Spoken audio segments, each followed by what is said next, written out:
नमस्कार दोस्तों, Hindi novels explanation 3.0 में आपका स्वागत है। ये कहानी मेरे द्वारा एडिटेड और अनुवादित है। कृपया मेरे टेलीग्राम चैनल से जुड़ें, लिंक डिस्क्रिप्शन में है या कमेंट सेक्शन में पिन किया गया है। धन्यवाद। चलिए शुरू करते हैं। अध्याय 81, रहस्यमय आदमी। जेसन ये युद्ध के लिए एक और दिन था क्योंकि सभी शुई कबीले के लोग अपने शरीर में बहुत खुशी के साथ इसका अनुमान लगा रहे थे। शुई कबीले के 3 गुटों के बीच प्रतिस्पर्धा देखने के लिए हर कोई उत्साहित था। सबसे अच्छा कौन होगा? कबीले के पास रहस्य थे, बहुत सारे रहस्य। उनमें से एक शुई कबीले के तिकड़ी सरनी का स्थान था। स्थान संरक्षित था और केवल उनके कुछ योद्धाओं को ही पता था। इस बीच पवित्रता गुट के कई बुजुर्गों ने एग्नेस और अथर्व के साथ साथ पवित्रता गुट के कुछ प्रतिभाशाली शिष्यों को एक अलग हॉल में ले गए। यह एकांत था, गली अंधेरी और संकरी थी। एग्नेस और अथर्व एक ही समय में घबराए और उत्साहित थे कि बुजुर्गों ने उनके लिए क्या रखा था। हॉल में लोगों के 2 समूह देखे जा सकते थे, दूल्हा गुट और साधु गुट। ये तीनों शुई कबीले के अर्धअमर ग्रैंडमास्टर थे, शक्तिशाली और सम्मानित योद्धा। अर्धअमर न केवल उड़ान के लिए आध्यात्मिक ऊर्जा पंख बना सकते थे, बल्कि बैठने के लिए आध्यात्मिक ऊर्जा बादल भी बना सकते थे। अर्धअमर अपने अपने बादलों पर बैठे और उन्हें एक संकेत दिया, जिसका मतलब था कि वे हॉल में प्रवेश कर सकते हैं। तीनों गुटों के बुजुर्ग एक दूसरे से काफी शांति से बात करते थे, जैसे कि उन्होंने कुछ योजना बनाई हो जो पहले से ही प्रभावी हो रही हो। वे फुसफुसाते थे, केवल वे ही एक दूसरे को सुन सकते थे। उनकी शारीरिक भाषा और उनके होंठों के भाव के आधार पर वे सभी आश्वस्त थे कि बिल्लो शहर पर नियंत्रण उनका होगा। इस दौरान एग्नेस ने अन्य 2 गुटों के प्रतियोगियों को अथर्व से मिलवाया। सेज गुट, जिसने लगातार 3 वर्षों तक बिल्लो शहर को नियंत्रित किया था, ने इस बार डोरा शुई को प्रतियोगिता में शामिल होने के लिए भेजा। वह पूरे गुट का प्रतिनिधित्व करती थी और उससे लड़ाई जीतने की उम्मीद थी। बेशक सेज गुट में हर कोई लगातार चौथे वर्ष जीत हासिल करने के लिए उसका समर्थन कर रहा था, लेकिन हॉल में कोई अजीब व्यक्ति था, डोरा द्वारा आमंत्रित कोई व्यक्ति जो बहुत रहस्यमय लग रहा था। पवित्रता गुट ने उसके बारे में कुछ शोध किया, लेकिन फिर भी उनके निराशा के लिए, और चाहे उन्होंने कितनी भी गहराई से खुदाई करने की कोशिश की, वे अभी भी ये पता लगाने में सक्षम नहीं थे कि वह कौन था और उसकी पृष्ठभूमि क्या थी। कल की लड़ाई में कोई भी इस युवक से मुक्का नहीं झेल सकता था, जिसमें रक्त शोधन के पहले ग्रेड के शिखर पर शिष्य भी शामिल थे। योद्धा मजबूत था और वे यहीं तक सीमित थे उसका वर्णन करने में कितना भी कुछ जा सकता हो। एग्नेस का परिचय सुनने के बाद अथर्व ने अपनी नज़र सेज फैक्शन पर घुमाई। उसने उनकी तरफ देखा और आश्चर्य करने लगा कि एग्नेस ने जिस आदमी का वर्णन किया है वह कौन होगा। अफसोस, उसे वह मिल गया। उसे पहचानना बहुत आसान था क्योंकि वह भीड़ से बिल्कुल अलग दिख रहा था। योद्धा ने काले रंग का लबादा पहना था और वह अथर्व जितना ही जवान लग रहा था। अपने कपड़ों की सादगी के बावजूद वह ध्यान देने योग्य था। उससे इतनी मजबूत ऊर्जा निकल रही थी कि कोई भी इनकार नहीं कर सकता था कि वह वास्तव में शक्तिशाली था। इस तथ्य के अलावा कि वह निर्विवाद रूप से मजबूत था, उसने अपनी पीठ पर एक कृपाण बांध रखी थी जिससे मजबूत अमूर्त कृपाण प्रकाश निकल रहा था। वह एक शक्तिशाली प्रतियोगी होगा। अथर्व पहली नज़र में ही अपने फैसले के बारे में आश्वस्त था। यह आदमी प्रतियोगिता में देखने लायक होगा। उस आदमी ने उसे सिर्फ एक नज़र देखा और कुछ नहीं, और फिर दूर देखने लगा, जैसे कि वह सिर्फ अथर्व को बताना चाहता था कि वह जानता था कि वह उसे घूर रहा है। दूसरी ओर दूल्हा गुट पवित्रता गुट से भी बदतर था, क्योंकि लगातार 4 वर्षों से दूल्हा गुट ने बिल्लो सिटी पर कोई नियंत्रण नहीं जीता था। सेज गुट के प्रतियोगी के बारे में बात करने के बाद एग्नेस ने दूल्हा गुट के प्रतियोगी का परिचय कराया। यह उनकी सबसे अच्छी शिष्या थी, एल्सा शुई। अपने कौशल और क्षमताओं का बखान करते हुए एल्सा ने वेस्ट वैनिटी वैली से एक और प्रतिभाशाली व्यक्ति, एकमात्र जेसन ली को आमंत्रित किया। जेसन को पता चला कि एलन के साथ क्या हुआ, उसने उसका बदला लेने को अपना मिशन बना लिया। जैसा कि अपेक्षित था, एग्नेस द्वारा अथर्व को जानकारी दिए जाने के ठीक बाद एक लंबा, खुरदुरा दिखने वाला युवक जो उपन्यासकार के बजाय अमित्र था, सीधे अथर्व की ओर आया। अथर्व, सावधान, जेसन एलन से कहीं ज्यादा शक्तिशाली है, सावधान रहना। एग्नेस ने अथर्व को ये याद दिलाया। चिंता मत करो, वह यहाँ सिर्फ ताना मारने आया है। युद्ध का समय अभी शुरू होना बाकी है। अथर्व मुस्कुराया। क्या तुम वही हो जिसने एलन को हराया था?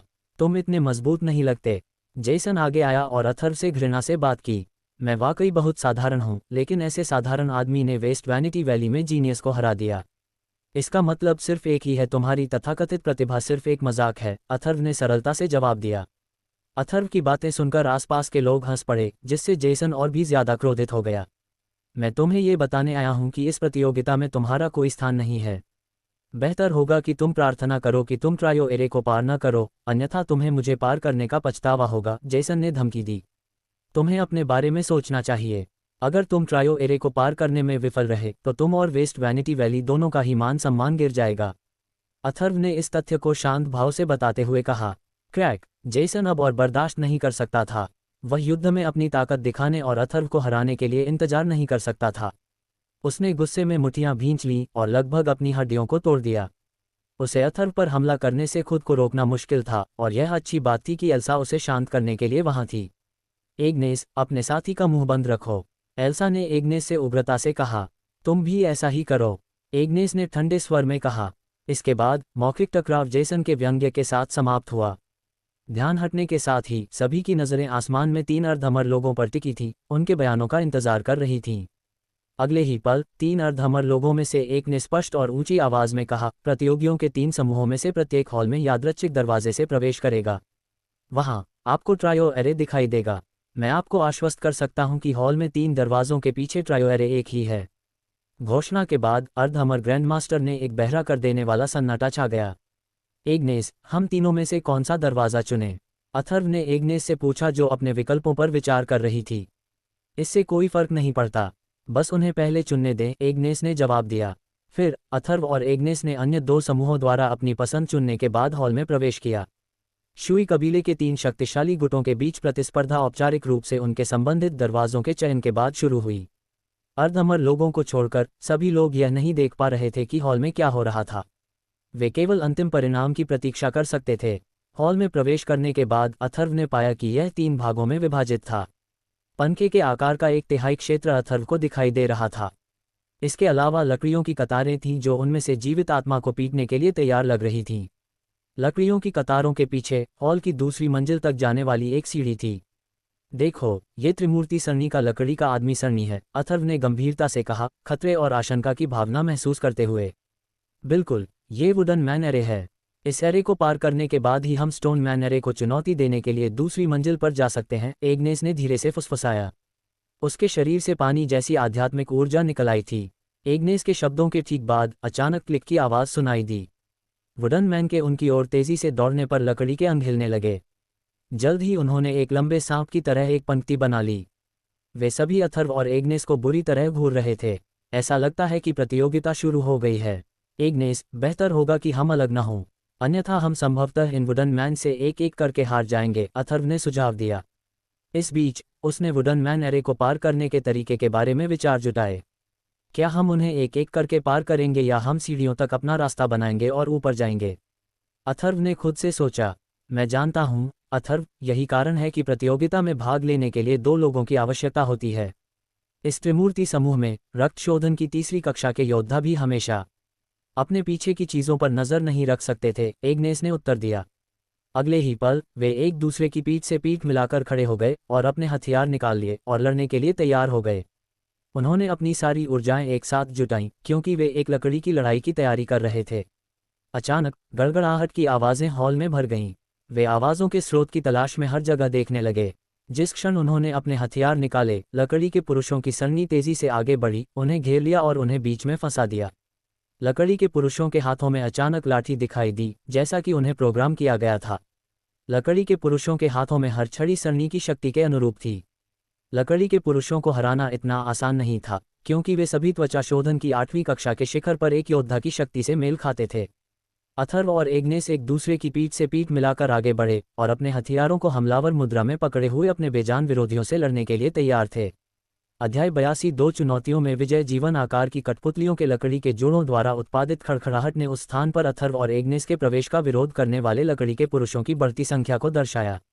उन्होंने उन्हें अपनी संख्या के एक घेरे में रोक दिया, जिससे 100 योद्धाओं की संख्या बढ़ गई, जिनमें से प्रत्येक के पास त्वचा शोधन के 8वें ग्रेड की ताकत थी। अथर्व ने अपने कई दुश्मनों के हमलों को अग्रिम पंक्ति में चकमा दिया, बेतुकी स्थिति पर निराशा में अपने दांत पीसते हुए। अगर उन्हें सिर्फ 10 लोगों से लड़ना होता तो वह तुरंत बाधा को पार कर लेता। इतने सारे लोग उसके लिए भी बहुत ज्यादा खतरा थे। उसे अकेले युद्ध में शामिल होने की कोशिश करने के बाद हार का जोखिम उठाने से बचने के लिए जल्दी से जल्दी खतरे से बाहर निकलना था। लकड़ी के हाथों और पैरों की एक और भीड़ उसके शरीर को घायल करने की कोशिश कर रही थी। उसके फुर्तीले रूप ने उसे बचने और एग्नेस पर एक तिरछी नज़र डालने के लिए पर्याप्त समय दिया, जिससे समन्वित हमले को शुरू करने का संकेत मिला। उसने मौन सहमति के साथ सिर हिलाया, इससे पहले कि अथर्व ने अपनी लंबी कृपाण निकाली और एक साथ नॉनपल फ्लेम स्ट्राइक के छठे प्रहार को सक्रिय किया। एक चमकदार चमक में 6 अलग अलग लपटें सभी दिशाओं में बिखर गईं और जोड़ी की ढाल के रूप में काम आईं। प्रकाश की गेंद से निकलने वाली तीखी गर्मी एग्नेस ने अपना हथियार चलाया, जिससे ऑक्टुपल वेव्स लगभग अविनाशी सेना से कवर की दूसरी परत के रूप में प्रकट हुई। सैनिकों पर एक अनिश्चित माहौल छा गया, हिचकिचाहट ने उन्हें बिना सोचे समझे आगे बढ़ने से रोक दिया। अथर्व ने मुस्कुराया और उनकी क्षणिक कमजोरी का फायदा उठाया। उसके गले से एक युद्ध की पुकार निकली, उसकी भुजाएं प्रयास में तनावग्रस्त हो गईं क्योंकि उसने अपनी कृपाण को निपुणता और सटीकता के साथ चलाया जबकि लपटें बेरहमी से उसके शुरुआती हमलों का अनुसरण कर रही थीं। एग्नेस उसके साथ लड़ी, निर्दयता से कोड़े बरसाती रही क्योंकि उसकी लहरें दूसरे अनदेखी दुश्मनों की ओर बढ़ रही थीं। विपरीत तत्व इस तरह के अभ्यास किए गए पूर्णता में समन्वित थे जो इसके कमांडरों की लड़ाई शैलियों की अनुकूलता को दर्शाता था। दुर्भाग्य से वे एक ऐसी सेना से टकरा गए जो सामान्य मनुष्यों की तुलना में अधिक मजबूत शरीर वाली थी। उनकी कोई भी शक्तिशाली शक्ति उनकी लकड़ी की सतहों से नहीं गुजरी थी जैसा कि पहले चाहती थी। इसने उनके आरोपों के सबूत के रूप में केवल मामूली दरारें और घाव छोड़े थे। पीछे हटते हुए अथर्व ने निराश भाव से उन लोगों का मूल्यांकन किया। लकड़ी बहुत मोटी और कठोर है। मेरी कृपाण मध्यम स्तर का हथियार है जो लोहे के भारी टुकड़ों को भी काट सकता है, फिर भी यह उन पर बस कुछ घाव ही करता है।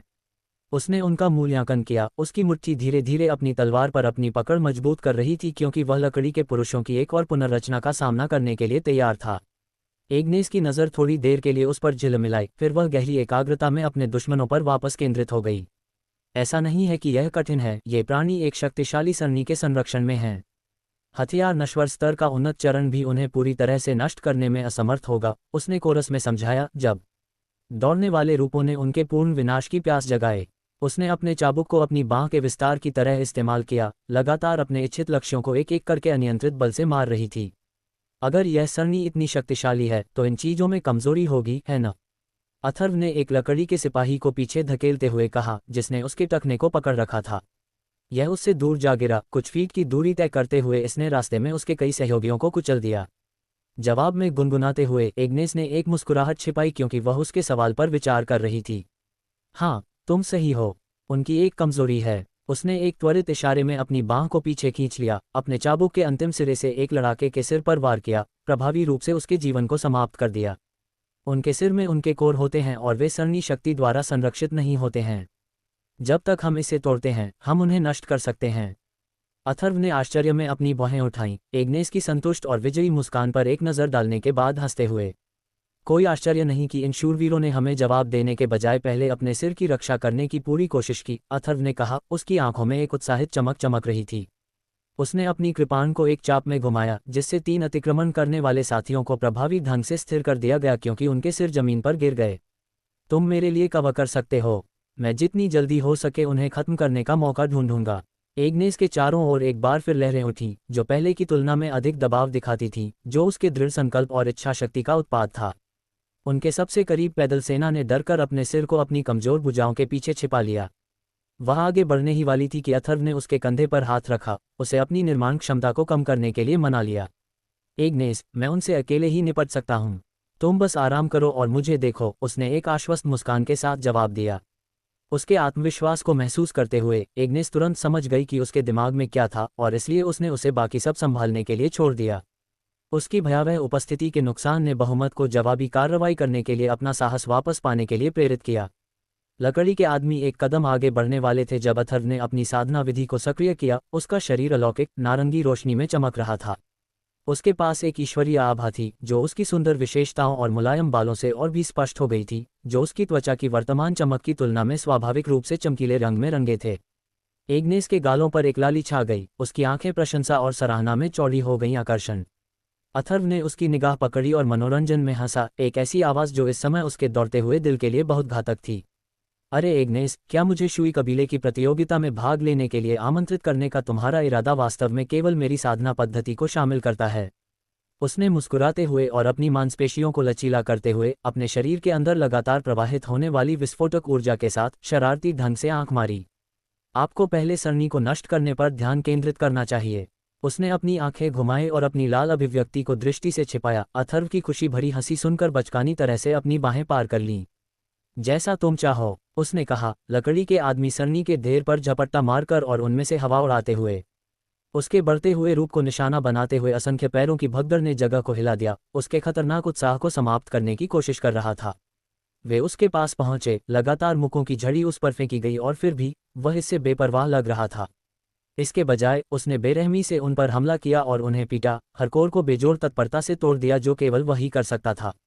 हर लकड़ी के आदमी ने उसके मजबूत शरीर पर प्रहार करने का संघर्ष किया, लेकिन वे सभी बेकार गए। उनके निरर्थक प्रयासों ने केवल उसके कपड़ों को नुकसान पहुंचाया, जिससे उसके अंदर स्वस्थ और बिना किसी चोट के मांस दिखाई दिया। आखिरकार वह 9 डिग्री बॉडी रिफाइनिंग फार्मूला की दूसरी डिग्री तक पहुंच गया था और रक्त शोधन के पहले ग्रेड पर भी था।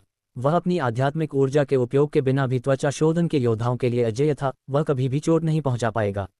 अथर्व के एक प्रहार से इतना बड़ा दबाव निकलता था कि अधिकांश लोग बचने की हिम्मत नहीं कर पाते थे, और उसकी दया पर एक एक करके कई लकड़ी के लोगों के सिर गिरना उसके कुलीन कौशल के महान उदाहरण थे। थोड़े समय के बाद उसने आसानी से एक पूरी ब्रिगेड को सफलतापूर्वक पराजित कर दिया। ये देखने लायक नजारा था, जिसे ऊपर से देख रहे वरिष्ठों ने बेलगाम रुचि और मोह के साथ लालच से अवशोषित किया। हिम संप्रदाय के शिष्य की शारीरिक परिष्कार साधना पद्धति बेजोड़ है। हवा में इत्मीनान से खड़े 3 अर्ध अमर ग्रैंड मास्टर्स ने प्रशंसा गीत गाए। उन्होंने ध्वनि संदेश भेजने की एक विशेष विधा का उपयोग करके संवाद किया। उनके द्वारा देखे गए मैचों के लिए उनका उत्साह उनके स्वरों की ऊंचाई और चढ़ाव में स्वतंत्र रूप से झलक रहा था। चूंकि उसके पास एक मजबूत परिष्कृत शरीर है, इसलिए शायद वह हिम संप्रदाय के परिष्कार गुट का सदस्य है।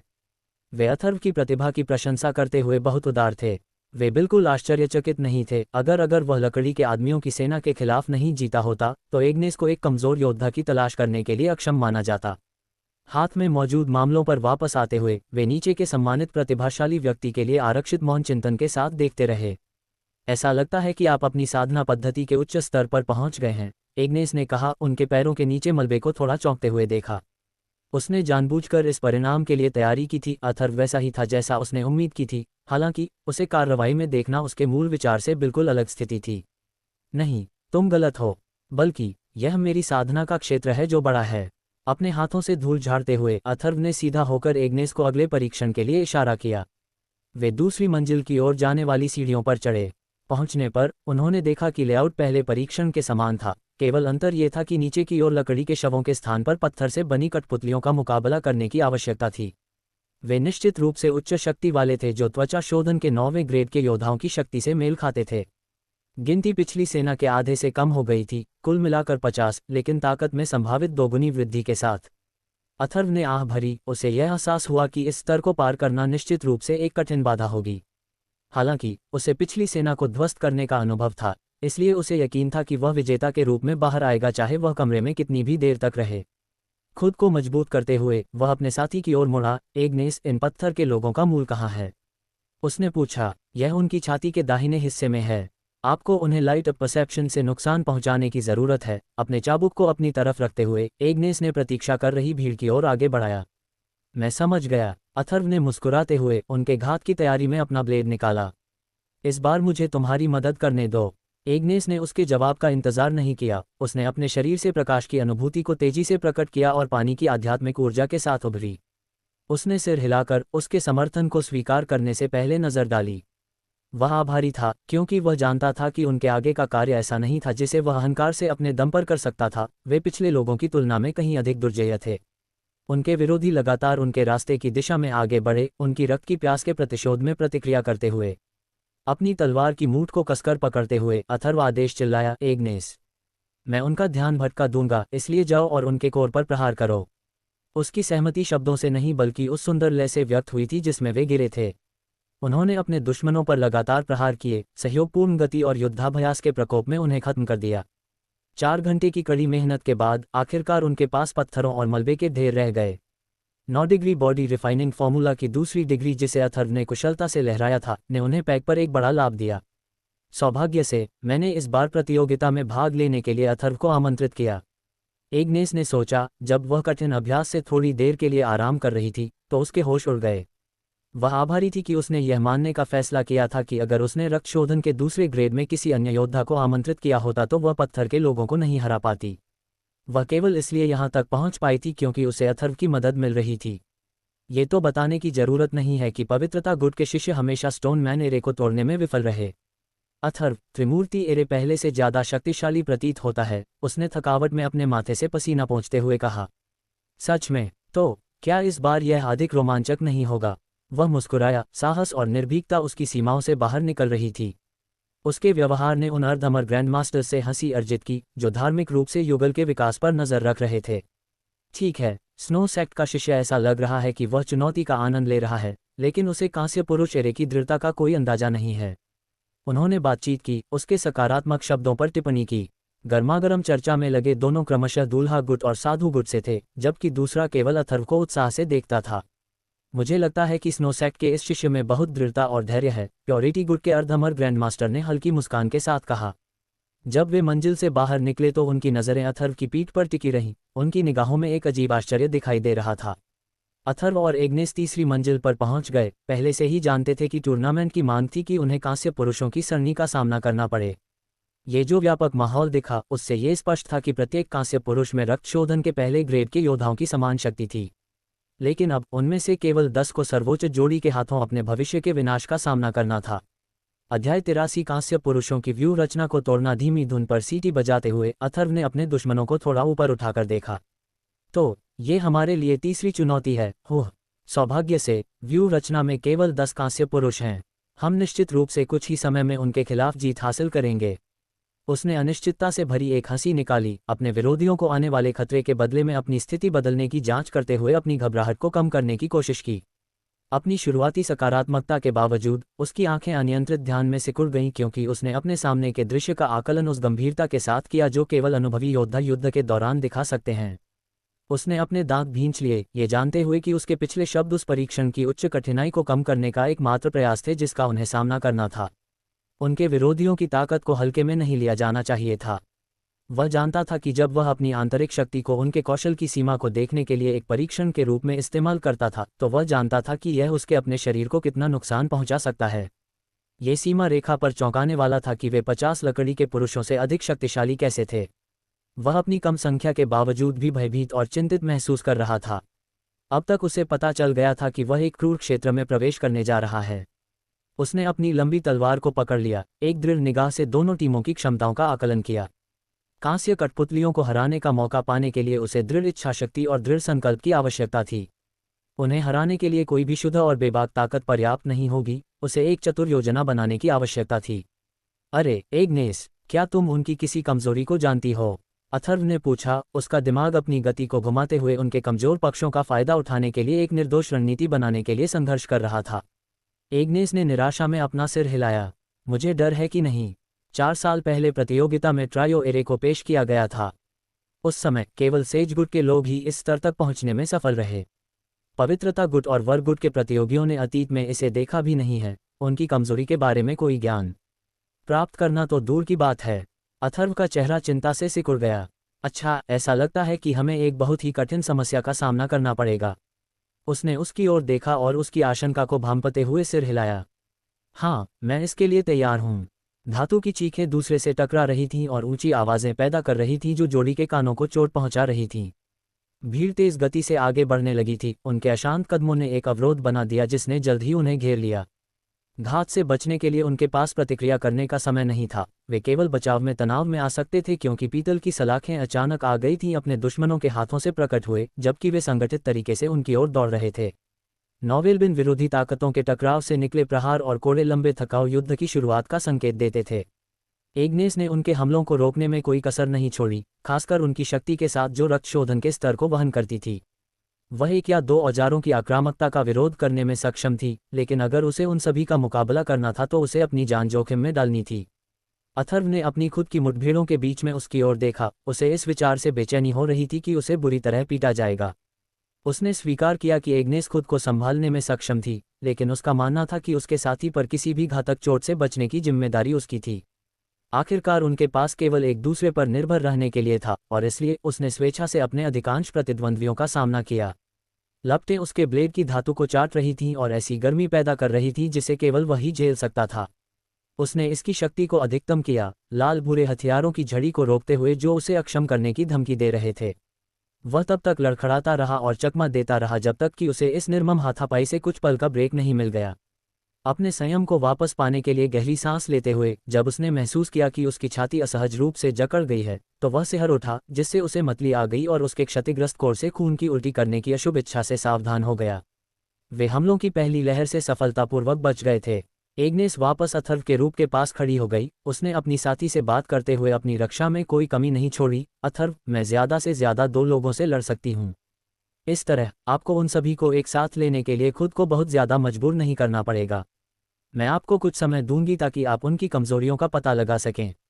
क्या आप निश्चित हैं? यदि आप असफल होते हैं तो हमारी टीम वर्क टूट जाएगी। क्या आप जोखिम समझते हैं? उसने पूछा, ये सुनिश्चित करते हुए कि एग्नेस की पेशकश कुछ ऐसी थी जो केवल खोखले वादों द्वारा समर्थित नहीं थी। उसके अंतर्निहित अर्थ को समझते हुए उसने बिना कुछ कहे अपनी पूरी ऊर्जा जारी कर दी। उसकी शक्ति के बल से जमीन हिल गई, क्योंकि उसके शरीर के चारों ओर गर्मी की लहर के कारण भाप छत तक ऊपर उठ गई। स्वाभाविक आत्मा की रक्त शक्ति, उसने चिल्लाते हुए कहा। उसकी आभा बहुत तेजी से बदल रही थी, जिसने उसके पूर्व कोमल अनुग्रह और सौम्यता के किसी भी निशान को मिटा दिया। वह एक श्रद्धालु रानी के रूप में विकसित हुई थी जो अपने विषयों से प्रशंसा और आज्ञाकारिता की मांग करती थी। उसके अंदर से बहता दबाव निचले प्राणियों को उसकी दया के आगे झुकने के लिए प्रेरित करता था। यह अविश्वसनीय है। अथर्व अनजाने में ही अपने सामने रहस्योद्घाटन को देखकर चौंककर एक कदम पीछे हट गया। वह जानता था कि एग्नेस की शक्ति केवल अपने वंश से विरासत के माध्यम से प्राप्त की जा सकती है। यह एक ऐसा कौशल था जो पहले योद्धा से पीढ़ी दर पीढ़ी पारित किया गया था, जो जन्मजात आत्मा बन गया था। यह उन सभी वंशजों में रहता था जिनकी नसों में निस्संदेह पूर्वजों का खून बह रहा था। हालांकि केवल कुछ को ही जन्मजात आत्मा की रक्त शक्ति ग्रहण करने की अनुमति दी गई थी। एक बार प्राप्त होने के बाद अभ्यासी विशाल बहुमत की तुलना में आसानी से आगे बढ़ जाता था। ये कहना बहुत दूर की बात नहीं होगी कि अगर वे अपना अथक प्रशिक्षण जारी रखते हैं तो वे अर्धमर के स्तर को प्राप्त कर लेंगे, एक बड़ा लाभ जिसे अधिकांश लोग ईर्ष्या से देखते थे। भगवान, क्या संभावना है शुई कबीले से कोई वास्तव में जन्मजात आत्मा तक पहुंच गया है? उसने अविश्वास में कहा। उसकी चौड़ी आंखें एग्नेस के राजसी रूप पर चिपकी हुई थीं। अगर वह प्रतियोगिता में अन्य शिष्यों के साथ प्रतिस्पर्धा करने के लिए इस शक्ति का उपयोग करने का फैसला करती है, तो वह निश्चित रूप से अंतिम दौर में समाप्त होने के लिए बाध्य होगी। तो अथर्व, क्या अब भी तुम्हें मुझ पर संदेह है? एग्नेस ने मुस्कुराते हुए अपनी बाहों को विरोध में पार किया। अथर्व ने एक हंसी निकाली। जब एक मनमौजी कांस्य आदमी ने उनकी बातचीत को रोक दिया तो उसकी दबंग स्थिति से चौंक गया। कुछ देर तक उसे रोकने के बाद वह उसकी ओर मुड़ा और कहा, ठीक है, तुम इस शक्ति का उपयोग कब तक लड़ने के लिए कर सकती हो? उसने अपने कूल्हे पर हाथ रखा और उसकी ओर एक हल्की मुस्कान बिखेरी। वह अब उसकी महारत को नकार नहीं सकता था, लेकिन वह जानता था कि लापरवाही से बह जाना उसके लिए मूर्खता होगी। लड़ाई के अंत तक विजयी होने के लिए उसे हर चीज को ध्यान में रखना था। 1 घंटा केक का टुकड़ा होगा। एग्नेस आत्मविश्वास से भरी हुई थी। उसने अपने पूर्वज द्वारा उसके लिए छोड़े गए उपहार पर अपना पूरा विश्वास रखा। बहुत बढ़िया, मैं उस समय के भीतर शेष 8 से निपट लूंगा, उसने कहा। राहत की लहर उसके भीतर बह रही थी। उसके अंतिम कथन ने उनके आवंटन के अंत को चिन्हित किया। उसने अपनी मुद्रा को सीधा किया और क्षण भर के लिए अपनी आंखें बंद कर लीं, एग्नेस की प्रतिभा के बेबाक प्रदर्शन की नकल करने का इरादा रखते हुए। उसने 9 डिग्री बॉडी रिफाइनिंग फॉर्मूला को दूसरे डिग्री पर सक्रिय करते हुए अपने शरीर पर एक साथ गर्मी और ठंडक को महसूस किया। एक चकाचौंध भरी चमक में सेना उसकी आभा के गुरुत्वाकर्षण के नीचे डूब गई और उन्हें नारंगी रंग में रंग दिया, जिसमें उसकी नारकीय और ठंडी शक्ति के दोनों हिस्से थे। युद्ध पर दोनों की कमान का समर्थन करने के लिए लाइट अपसेप्शन के साथ वे सर्वोच्च और भारी प्रतियोगियों की छवि को पूरा किया। अथर्व की कृपाण उसकी मुट्ठी में गूंज रही थी, जो बेजोड़ जीवन शक्ति से गूंज रही थी, जो उसकी अपनी सतर्कता को दर्शाती थी। वह लंबे समय से चले आ रहे संघर्ष को समाप्त करने के लिए तैयार था। मैच के अप्रत्याशित मोड़ पर महल के ऊपर रहने वाले 3 अर्धअमर लोगों की विस्मय और मोह की चीखें सुनाई दीं। दोहरी शक्तियां, इस आदमी की आध्यात्मिक मेरिडियन दोहरी शक्तियां ले जा सकती है। वे आश्चर्यचकित होकर नीचे संघर्ष शुरू होते देख रहे थे। उस लड़की ने एक उल्लेखनीय काम किया। वह एक ऐसी प्रतिभा को आमंत्रित करने के लिए वास्तव में चतुर है जिसके पास दोहरी शक्तियां हैं। प्योरिटी गुड के ग्रैंड मास्टर ने खुशी से घोषणा की। वे दृश्य में डूबे रहे। एरे के साथ चल रहे विवाद से जितनी जानकारी मिल सकती थी लेते रहे। अथर्व ने अपनी कृपाण घुमाई। उसके द्वारा नियंत्रित मिश्रित ऊर्जाएं उनके विरोधियों पर फूट पड़ीं और उनके शरीर के हर छेद और कोने पर भयंकर हमला किया।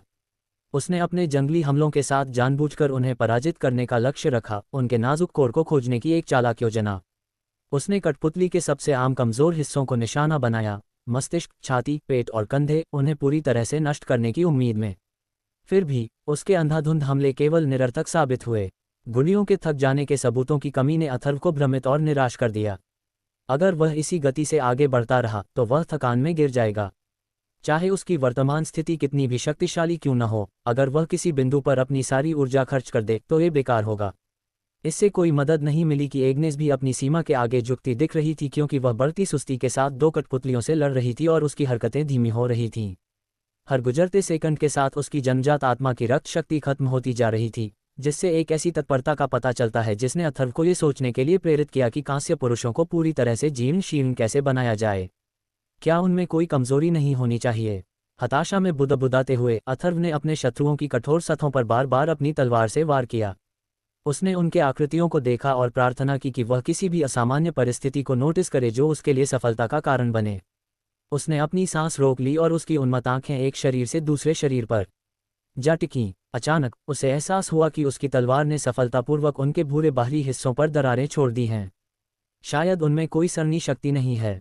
उसने अपनी खोज से हैरान होकर बुदबुदाया। अगर ऐसा होता तो यह संभव नहीं था कि यह सेना उन भीड़ से ज्यादा शक्तिशाली होती जिनसे वे पहले लड़ चुके थे। वह अभी भी उन छाया के निशानों को स्पष्ट रूप से याद कर सकता था जो उसके हथियार द्वारा उन पर किए गए कटों के सबूत के रूप में छोड़े गए थे। वे पत्थर और लकड़ी के लोग टुकड़ों में नहीं टूट पाए क्योंकि उनके रूपों में सेना की शक्ति समाहित थी। लेकिन फिर अगर कांस्य सेना में पहले की सेनाओं जैसी ही कुशलता होती तो वह अपने अथक वार से गहरे घाव नहीं छोड़ पाता, जब तक कि उसका उद्देश्य केवल उनके असंतुष्टों की असली ताकत को तोड़ना न हो। वह अपनी नई खोज पर चौंक गया। उनके शरीर में कोई कमजोरी या सेना की शक्ति नहीं थी, उनके पास केवल अपनी खुद की लड़ाकू शक्ति थी जो रक्तशोधन के प्रथम श्रेणी के योद्धा के बराबर थी। भीड़ पर विजय पाने का एकमात्र तरीका उनसे ज्यादा शक्तिशाली शक्ति को आश्रय देना था। आखिरकार अथर्व ने मुस्कुराते हुए कहा, अपने भीतर से भक्षण करने वाले रूनों को बाहर निकालने के लिए अपनी सारी गति जुटाए। उन रूनों की मदद से वह रक्तशोधन की दूसरी श्रेणी में पहुंच गया। इसने उसके अस्तित्व को नया कर दिया, उसे नए और अनियंत्रित जोश से बपतिस्मा दिया जिसने उसे अपने निकटतम दुश्मन को चीरने की अनुमति दी। क्रैक! धातु टूटे हुए हेम से ढीले धागे की तरह फट गई, इससे पहले कि वह दो हिस्सों में विभाजित हो जाए और ठोस जमीन पर भारी रूप से गिर जाए। मैं सही था, ये सब सच्ची ताकत पर निर्भर करता है। उसने आह भरी, उसके सीने में क्षमा और खुशी की लहर दौड़ गई। वह उन्हें एक एक करके नीचे गिराने लगा, अपनी कृपाण को उठाकर बिना किसी पश्चाताप के कठपुतलियों पर अनगिनत बार वार किया। कुछ ही सेकंड के अंतराल में वह शानदार ढंग से अपराजित होकर उभरा, क्योंकि वह फर्श पर बिखरे हुए टुकड़ों के ऊपर खड़ा था। अथर्व और एग्नेस ने अपने अंतिम मिशन को जीतने के गर्व से भरी एक नज़र साझा की। वह आराम से सांस ले रहा था, अपने साथी की हाँफने की आवाज़ से बेखबर, जो लगभग इस कठिन अभ्यास से बेहोश होने के कगार पर था। अंत में उन्हें चैंपियन का ताज पहनाया गया। उनके सभी प्रयास सफल रहे। अथर्व ने रक्तशोधन के दूसरे चरण तक पहुंचने का बोनस भी प्राप्त किया। अध्याय 84 संघर्ष, रूनिक शक्ति। मुझे विश्वास नहीं हो रहा है। अथर्व रूनिक शक्ति का उपयोग करना जानता है। ग्रैंडमास्टर्स अथर्व द्वारा जुटाई गई शक्ति को देखकर चकित थे। ऐसा लग रहा था कि अब न केवल उसके पास 2 गुणों वाला आध्यात्मिक मेरिडियन था, बल्कि वह मैनुअल की खेती भी कर सकता था। उन्होंने कभी किसी ऐसे व्यक्ति के बारे में नहीं सुना था जिसके पास इतना दुर्लभ आध्यात्मिक मेरिडियन था। उनसे व्यक्तिगत रूप से मिलना तो दूर की बात थी। स्नो सेक्ट निश्चित रूप से इस युवा को प्रशिक्षित करने के लिए बहुत प्रयास करने जा रहा है। उसमें बहुत क्षमता और संभावना है।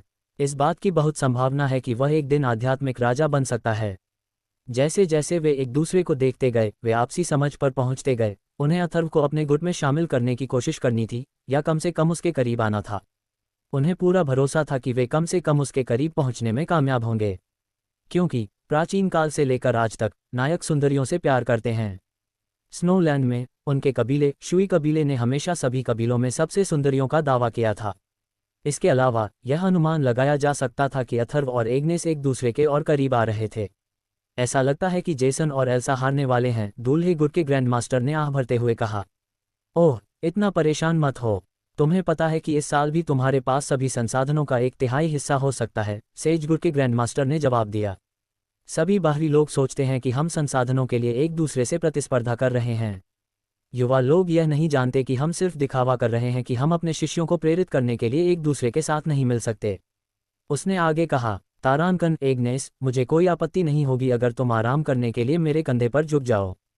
चिंता मत करो, मैं तुमसे किसी भी चीज़ के लिए पैसे नहीं लूंगा, अथर्व ने चालाकी भरी मुस्कान के साथ कहा। उसने देखा था कि एग्नेस अब मुश्किल से खड़ी हो सकती है, इसलिए वह उसे अपना समर्थन देने के लिए उसके पास गया। अथर्व ने अपने गर्म हाथों से उसकी बाहों को थामे हुए महसूस किया। एग्नेस उसके प्रस्ताव को अस्वीकार करना चाहती थी। शब्द उसके होठों पर आ गए, बाहर आने के लिए संघर्ष कर रहे थे, लेकिन उसने आखिरकार उन्हें निगल लिया। वह बहुत थक गई थी। अथर्व एग्नेस के चेहरे पर देख सकता था कि वह उसकी मदद करने के लिए थोड़ी अनिच्छुक थी, इसलिए उसने तुरंत चिढ़ाने वाला लहजा छोड़ दिया। उसे लग रहा था कि अगर वह उसके साथ खिलवाड़ करता रहा तो वह निश्चित रूप से उसे एक ऐसा झटका देगी जिसे वह जल्दी नहीं भूल पाएगा। एग्नेस, हमने कांस्य पुरुष सरणी को सफलतापूर्वक पार कर लिया है, लेकिन हम बाहर कैसे निकलेंगे? अथर्व ने पूछा। हमें अन्य 2 गुटों के परिणामों का इंतजार करना होगा। हमें पता चल जाएगा कि वे सरणी को पास या फेल करते हैं, एग्नेस ने धीरे से उत्तर दिया। फिर उसने अपनी आंखें बंद कर लीं और साधना के माध्यम से अपने घाव को ठीक करना शुरू कर दिया। तारांकन लगभग आधे घंटे बाद हॉल थोड़ा हिल गया, जिसका मतलब था कि प्रतियोगिता आखिरकार समाप्त हो गई थी। तीनों अर्धअमर ग्रैंडमास्टर्स ने अथर्व और एग्नेस को बाहर निकालने के लिए तीसरी मंजिल के द्वार खोले। जैसे ही वे बाहर निकले, पुरनिये और शिष्य तुरंत परिणाम पूछने के लिए दौड़े। जब सेज और प्योरिटी गुट को पता चला कि उनके योद्धाओं ने ट्रायो एरे को पार कर लिया है, तो एक बड़ा उत्साह पैदा हुआ। लेकिन ग्रूम गुट काफी परेशान था कि जेसन और एल्सा कांस्य पुरुष एरे को पार करने में विफल रहे। एल्सा गुस्से में थी। प्रतियोगिता के दौरान जेसन के प्रदर्शन से वह निराश महसूस कर रही थी। वह उसे बुलाने के अलावा कुछ नहीं कर सकी, उसे याद दिलाते हुए कि वह अपनी ताकत और क्षमता के बारे में शेखी बघार रहा था। जेसन ने एल्सा के गुस्से भरे अपमान को नजरअंदाज कर दिया। वह बस अथर्व की ओर मुड़ा और उसे घूरने लगा। जेसन को उसे उदास होकर घूरते हुए महसूस करते हुए अथर्व ने सोचा, यह मेरी गलती नहीं है कि वे कांस्य पुरुष एरे को पार नहीं कर पाए। वह मुझे क्यों घूरता रहता है? लेकिन जेसन ने अलग तरीके से सोचा। उसे लगा कि उसके पास अथर्व से नफरत करने का हर कारण है, क्योंकि उसने उनकी लड़ाई के दौरान एलन को अपमानित किया था। अथर्व रॉय, चलो अब लड़ाई करते हैं, जेसन गुस्से से चिल्लाया। जेसन द्वारा अथर्व को अचानक चुनौती दिए जाने पर वहां मौजूद सभी लोग हैरान थे। उन्होंने जेसन के चेहरे के हाव भाव से लेकर उसके प्रति एल्सा के ठंडे व्यवहार तक को देखा। शुई कबीले के शिष्यों को तुरंत एहसास हो गया कि जेसन और अथर्व जीतने वाले योद्धा के प्रति अपनी ईर्ष्या को बाहर निकालने के लिए आवेग में आकर लड़ाई कर रहे थे। ऐसा लगता है कि वेस्ट वैनिटी वैली के युवा गुरु का अहंकार बहुत कमजोर है, कुछ शिष्यों ने व्यंग्य किया। उनकी बातें सुनकर जेसन दोगुना क्रोधित हो गया। उसने सोचा कि अथर्व ही वह कारण है जिसके कारण उसका मजाक उड़ाया जा रहा है। जेसन की भौहें तिरस्कार से सिकुड़ गईं। अथर्व ने हार मानकर आह भरी। उसे नहीं पता था कि वह हमेशा किसी की अपनी समस्याओं के लिए बलि का बकरा क्यों बनता है। सेज फैक्शन का प्रतिनिधित्व करने वाला युवक भी प्रतियोगिता में पास हो गया था। अथर्व को आश्चर्य हुआ कि जेसन सिर्फ उससे ही लड़ाई क्यों करना चाहता था।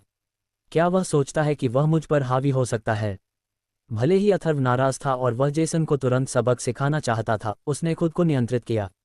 वह जानता था कि यह समय की बर्बादी होगी। उसने सपाट जवाब दिया, ठीक है, फिर मुझसे लड़ो, लेकिन क्या तुम्हें पहले कांस्य पुरुषों की सरणी से नहीं गुजरना चाहिए? तुमने मुझसे लड़ने की हिम्मत कैसे की जबकि तुम उसमें असफल रहे? अथर्व ने गंभीरता से कहा। फिर अथर्व ने अपना सिर हिलाया। वह पलटा और एग्नेस तथा प्योरिटी गुट के अन्य शिष्यों के साथ चलने ही वाला था। लेकिन नजरअंदाज किए जाने पर जेसन और भी ज्यादा क्रोधित हो गया। अपनी दोनों मुट्ठियां भींचकर उसने अथर्व पर हमला करने की तैयारी की। सौभाग्य से शुई कबीले के एक ग्रैंड मास्टर ने उसे तुरंत रोक दिया। जेसन, तुम और अथर्व दोनों यहाँ मेहमान हो, हम नहीं चाहते कि तुम में से कोई भी चोटिल हो। जेसन जानता था कि जो ग्रैंड मास्टर बोल रहा था वह एक अर्धअमर था। उसे अथर्व को इतनी आसानी से भाग जाने देना पसंद नहीं था, लेकिन वह जानता था कि उसे ऐसा करना ही होगा। अथर्व को धमकियां और अपमान देने के बाद जेसन पलटा और नाराज होकर चला गया। मुझे डर है कि मेरी वापसी की यात्रा बहुत अच्छी नहीं होगी। वेस्ट वैनिटी वैली में भी कुछ शक्तिशाली अर्धअमर हैं। जेसन इतनी आसानी से हार मानने वाला नहीं है। अथर्व ने जेसन की उदास आकृति को दूर जाते हुए देखा, लेकिन जेसन का टकराव केवल एक छोटी सी झुंझलाहट थी। उसके दिमाग में सबसे बड़ी प्राथमिकता ये थी कि वह कल इस खतरनाक रहस्यमय आदमी को कैसे हरा सकता है। अगर वह हार गया तो उसे इस प्रतियोगिता से कुछ नहीं मिलेगा। अथर्व ने पूरी रात खुद को तैयार किया था। अगली सुबह अंतिम नोवेलबिन प्रतियोगिता के दिन सूरज उगाया। एग्नेस डोरा के खिलाफ होगी, जबकि अथर्व रहस्यमय युवक से लड़ने के लिए तैयार था। अगर एग्नेस और अथर्व दोनों लड़ाई जीत जाते हैं तो प्योरिटी फैक्शन वेलोसिटी पर नियंत्रण प्राप्त कर लेगा। अगर उनमें से केवल एक ही लड़ाई जीतता है और वे बराबरी पर आते हैं तो प्योरिटी फैक्शन और सेज फैक्शन अन्य शिष्यों को चुनकर उन्हें चुनौती देंगे ताकि यह तय किया जा सके कि कौन सा गुट अंतिम प्रतियोगिता में जीत का दावा करेगा। एग्नेस और डोरा की लड़ाई पहले हुई। दोनों ही अखाड़े में चले गए। एग्नेस, तुमने हमारी पिछली कुछ लड़ाइयां सिर्फ किस्मत से जीती हैं। मैं इस बार तुम्हें हराने जा रही हूं, डोरा ने गंभीरता से कहा। मुझे अपना ओवरलैपिंग वेव पाम दिखाओ। चलो देखते हैं कि तुम मुझे हरा सकती हो या नहीं।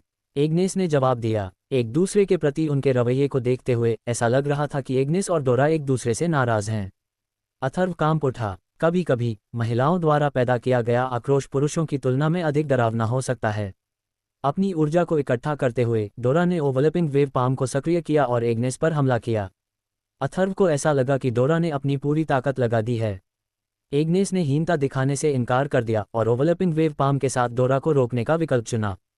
उनकी कुछ चालें इतनी सुंदर थीं कि ऐसा लग रहा था जैसे वे अखाड़े में नाच रही हों। हालांकि वहां उपस्थित हर कोई यह बता सकता था कि वे एक दूसरे पर पूरी ताकत से प्रहार कर रहे थे।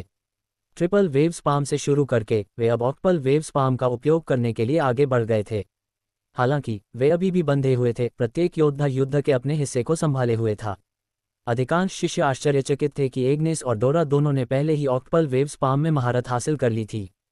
चूंकि वे ओवरलैपिंग वेव पाम के साथ एक दूसरे को हरा नहीं सकते थे, इसलिए महिलाओं को पता था कि टाई तोड़ने का एकमात्र तरीका ये देखना था कि किसकी रक्त शक्ति इनेट स्पिरिट अधिक शक्तिशाली है। हाँ, दोनों योद्धाओं ने अपनी पूरी ताकत से चिल्लाया। उनके शरीर के चारों ओर चमकती हुई धुंध थी और उनकी शक्ति तुरंत रक्त शोधन के स्तर तक बढ़ गई। यदि अथर्व ने अधिक ध्यान दिया होता तो उसने देखा होता कि रहस्यमय युवक एग्नेस और डोरा के परिवर्तनों को देख रहा था, जबकि वे इनेट स्पिरिट की रक्त शक्ति को सक्रिय कर रहे थे। वह उनकी हरकतों को बहुत ध्यान से देख रहा था। वह उनके रक्त के परिवर्तनों को ध्यान से देख रहा था। उसकी आंखों में लालच लिखा हुआ था। तारांकन, एग्नेस, मैं तुम्हें हरा दूंगा। जन्मजात आत्मा की रक्त शक्ति के साथ एग्नेस और डोरा ने एक दूसरे पर फिर से हमला करना शुरू कर दिया। अध्याय 85 रूफस से भी अधिक दुर्जय प्रतिद्वंद्वी। जिस क्षण दोनों महिलाएं जन्मजात आत्मा की रक्त शक्ति में फट पड़ी, सभी को पता था कि अगले कुछ सेकंड में विजेता का फैसला होने वाला था। मजबूत गति के साथ उनके शरीर धीरे धीरे हवा में लटके हुए थे और उनकी सारी शक्ति उनकी दो हथेलियों में इकट्ठी हो गई थी। तीव्र वाष्प और जन्मजात आत्मा की रक्त शक्ति की संयुक्त शक्ति ने उन्हें कुलीन रानियों की तरह बना दिया, जिससे उपस्थित अधिकांश पुरुष उनकी इच्छा करने लगे। जन्मजात आत्मा की रक्त शक्ति, धुंध की हथेली। एक नाजुक चीख के साथ डोरा ने अपने सुंदर हाथों से एक हथेली बनाई। धुंध की एक सूक्ष्म हथेली उनके बीच की जगह से एग्नेस पर आई। एग्नेस ने जोर से चिल्लाया और उसी धुंध की हथेली से जवाब दिया। बूम! गर्जना आसमान में गूंज उठी। तुरंत योद्धाओं की आकृतियां धुंध से ढक गईं क्योंकि वे हवा में लटके हुए थे। यह किसी के खून थूकने की जानी पहचानी आवाज थी। डोरा जल्दी से धुंध से बाहर निकल गई और जमीन पर घुटनों के बल बैठ गई। उसके छोटे से मुंह के कोनों में खून जमा हो गया। हालांकि धुंध में एग्नेस खड़ी रही, बिना किसी चोट के। लेकिन जल्द ही सभी ने देखा कि उस पल एग्नेस का शरीर बदल रहा था। तेज धुंध अब रक्त की जीवंतता के निशान के साथ मिल गई। ये रक्त शुद्धिकरण अवस्था का संकेत था। फिर भी एग्नेस वास्तव में रक्त शोधन के क्षेत्र में नहीं पहुंची। रूफस की तरह वह भी एक महत्वपूर्ण बिंदु पर थी। अधिकांश ने इसे रक्त शोधन के लिए आधा कदम बताया। तो तुम्हारा एक पैर रक्त शोधन अवस्था में है। डोरा लड़खड़ाते हुए अपने पैरों पर खड़ी हुई और अपने मुंह से खून पोंछते हुए गुस्से से बोली। हाँ, अब यह रक्त शोधन के लिए आधा कदम है और मैं किसी भी समय रक्त शोधन अवस्था में पहुंच जाऊंगी। एग्नेस ने उत्तर दिया। अगर ऐसा है तो मेरी हार जायज है, डोरा ने दांत पीसते हुए कहा। भले ही वह संतुष्ट न हो, लेकिन वह जानती थी कि उसकी हार को नकारा नहीं जा सकता। ठीक है बहन, ऐसा लगता है कि इस बार वेलोसिटी पर प्योरिटी गुड का नियंत्रण होने वाला है। मंच पर प्योरिटी गुड के ग्रैंड मास्टर ने सेज गुड से कहा। जरूरी नहीं। हालांकि अथर्व अविश्वसनीय रूप से शक्तिशाली है, मुझे नहीं लगता कि वह उस शिष्य को जीत पाएगा जिसे डोरा अपने साथ लाई थी। सेज गुड के ग्रैंड मास्टर ने शांत भाव से कहा। जाहिर तौर पर रहस्यमय युवक की क्षमताओं के बारे में काफी आश्वस्त थे। आप उसके बारे में जानते हैं। क्या आप हमें उसकी पहचान बताना चाहेंगे? ग्रूम गुड के ग्रैंड मास्टर ने उत्सुकता से पूछा। क्या आपने ग्रीन हिल के परिवार के बारे में सुना है? नोवेल बिन इस बिंदु पर प्योरिटी गुड के शिष्य हॉन्फ रहे थे। उन्हें वेलोसिटी पर फिर से नियंत्रण पाने की संभावनाओं का एहसास हुआ। जो पर्याप्त रूप से चौकस था, उसने देखा होगा कि रहस्यमय युवक की आंखें एग्नेस को ध्यान से देख रही थीं और यह अश्लीलता के बजाय संतुष्टि की नज़र थी। प्योरिटी गुड के सभी शिष्य अब अथर्व की ओर देखते थे, मानो कह रहे हों, यह आप पर निर्भर है। हमें गौरवान्वित करें। मेरे कंधे पर कितना दबाव है। अथर्व ने उसे घेरने वाली आशा भरी आंखों को देखकर बड़बड़ाया। अथर्व और रहस्यमय युवक फिर रिंग में प्रवेश कर गए। अच्छा, क्या मैं आपका नाम जान सकता हूँ? अथर्व ने युद्ध से पहले शिष्टाचार के संकेत के रूप में अपने हाथ से सलामी दी। अप्रत्याशित रूप से ये शांत और रहस्यमय युवक बहुत ही अहंकारी निकला। उसने उत्तर दिया, तुम अभी तक मेरा नाम जानने के लायक नहीं हो। ओह अच्छा, क्या नया है? एक प्रतिद्वंद्वी का एक और भयानक रवैया। अथर्व ने खुद से आह भरी। वह ऐसे शब्दों का आदी हो रहा था। ये युद्ध की भाषा लग रही थी, इसलिए अथर्व ने अपनी पीठ पर रखी तलवार निकाली। ऐसे अहंकारी शत्रु को परास्त करने के लिए शक्ति ही सबसे प्रभावी तरीका होगा। रहस्यमय युवक ने भी उसी समय हथियार निकाला और बहुत तेज गति से। जैसे ही हवा में रोशनी फैली, कृपाण तुरंत अथर्व की आंखों के सामने आ गई। ये बहुत तेज था। अथर्व आश्चर्यचकित था। उसने वार को टाल दिया, लेकिन फिर भी कृपाण उसकी छाती पर कपड़े को चीरने में कामयाब रही। अथर्व की आंखें अब काली पड़ गईं, उसका दृढ़ संकल्प और भी मजबूत हो गया। इसमें कोई संदेह नहीं था कि जिस रहस्यमय आदमी का वह सामना कर रहा था, वह रूप से ज्यादा दुर्जय प्रतिद्वंद्वी था। अथर्व अच्छी तरह जानता था कि अगर उसने एक भी गलत चाल चली तो वह हार जाएगा। वह इतनी तेजी से आगे बढ़ रहा था कि यह चरणों की साधना पद्धति होनी चाहिए थी। अथर्व ने अनुमान लगाया। अब और संकोच न करते हुए अथर्व सीधे 5 पशु कलाओं के हिरण के अभ्यास में चला गया। हिरण की तरह गति और चपलता से आगे बढ़ा। ये लो, एक दहाड़ के साथ अथर्व दृश्यता से गायब हो गया। उसका आकार बाएं से दाएं झिलमिलाता रहा, जिससे उसके प्रतिद्वंद्वी का ध्यान भंग हो गया। पलक झपकते ही उसकी लंबी कृपाण अचानक रहस्यमय युवक की छाती पर आ गई। जैसा कि उसने अभी अभी किया था, रहस्यमय युवक इससे बचने के अलावा कुछ नहीं कर सका। हालांकि वह अथर्व की कृपाण से बचने में कामयाब रहा, लेकिन उसकी छाती पर लगा कपड़ा भी कट गया। इन दोनों की शारीरिक हरकतें बहुत ही अजीबोगरीब तरीके से तेज हैं। आकाश में मौजूद ग्रैंडमास्टर्स ने टिप्पणी की, आखिरकार वे क्रमशः ग्रीन हिल और स्नो सेक्ट के परिवार के प्रतिभाशाली लोग हैं, इसलिए यह कोई आश्चर्य की बात नहीं है कि उनके पास शारीरिक हरकत और साधना पद्धति का इतना उच्च स्तर है। केवल प्रारंभिक चालों के साथ ही शुई कबीले की कई महिला शिष्यों ने स्नेह से कहा, अब यह युवा प्रतिभाशाली लोगों के बीच एक योग्य मुकाबला है। जेसन या एलन किसी भी तरह से उनके बराबर नहीं हैं।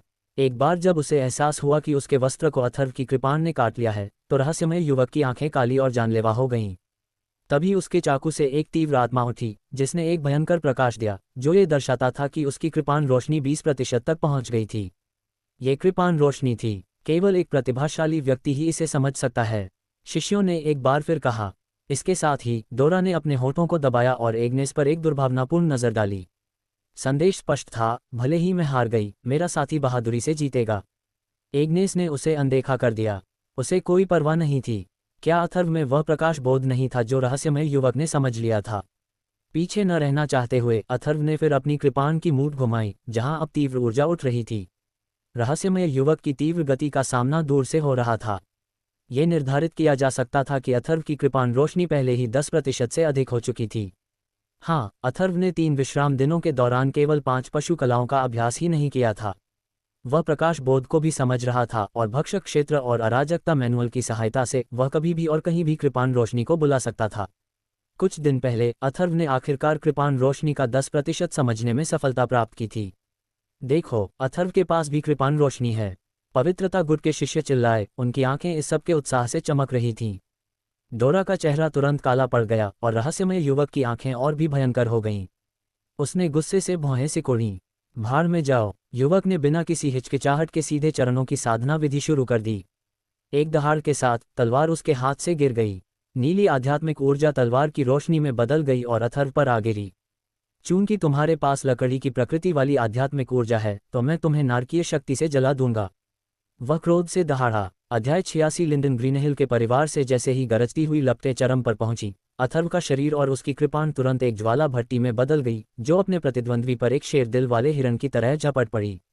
अखाड़े में एक जोरदार आवाज गूंजी, झंकार। उनके हथियारों के बार बार आपस में टकराने से चिंगारी उड़ने के साथ युद्ध की आवाजें हवा में गूंज उठीं।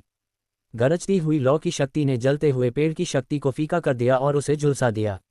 लेकिन जलते हुए पेड़ की शक्ति, जिसमें असीम जीवन शक्ति थी, एक चमक में अधिक शक्तिशाली शक्ति के साथ उभरी। दोनों योद्धाओं के वस्त्र फड़फड़ाए और सीटी बजाए, क्योंकि हवा उनके माध्यम से बह रही थी। एक पल में वे गायब हो गए और तुरंत ही अखाड़े के दूसरी तरफ दिखाई दिए। उपस्थित शिष्यों को यह समझने का भी समय नहीं मिला कि क्या हुआ था। वे केवल ये देखकर चौंककर अपना सिर घुमा सकते थे कि 2 योद्धाओं की कृपाणें आपस में हिंसक रूप से टकरा रही थीं और उनकी मुट्ठियां भी भयंकर रूप से टकरा रही थीं। वे आगे पीछे, एक तरफ से दूसरी तरफ जा रहे थे और जोरदार तरीके से लड़ रहे थे। यह एक अच्छी तरह से मुकाबला किया गया युद्ध था। जैसे जैसे टकराव अधिक से अधिक अस्थिर होता गया, युवक की आंखों में हत्या के इरादे के साथ साथ कृपाण की रोशनी और भी अधिक मजबूत होती गई। वह एक निर्दयी योद्धा बन गया और केवल अपने बारे में सोचता रहा। भयंकर हमला।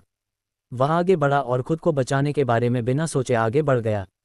भीड़ में से एक शिष्य ने अनुमान लगाया, उस योद्धा ने निश्चित रूप से एक और साधना पद्धति का उपयोग किया है, एक ऐसी पद्धति जो तलवार प्रकाश के साथ साथ हत्या के इरादे को बेहतर बनाने में मदद कर सकती है। इस तरह के आक्रामक हमले के तहत अथर्व को रहस्यमय युवक का मुकाबला करने के लिए अपने 9 डिग्री के शरीर शोधन सूत्र और दोहरी शक्तियों की दूसरी डिग्री को सक्रिय करना पड़ा।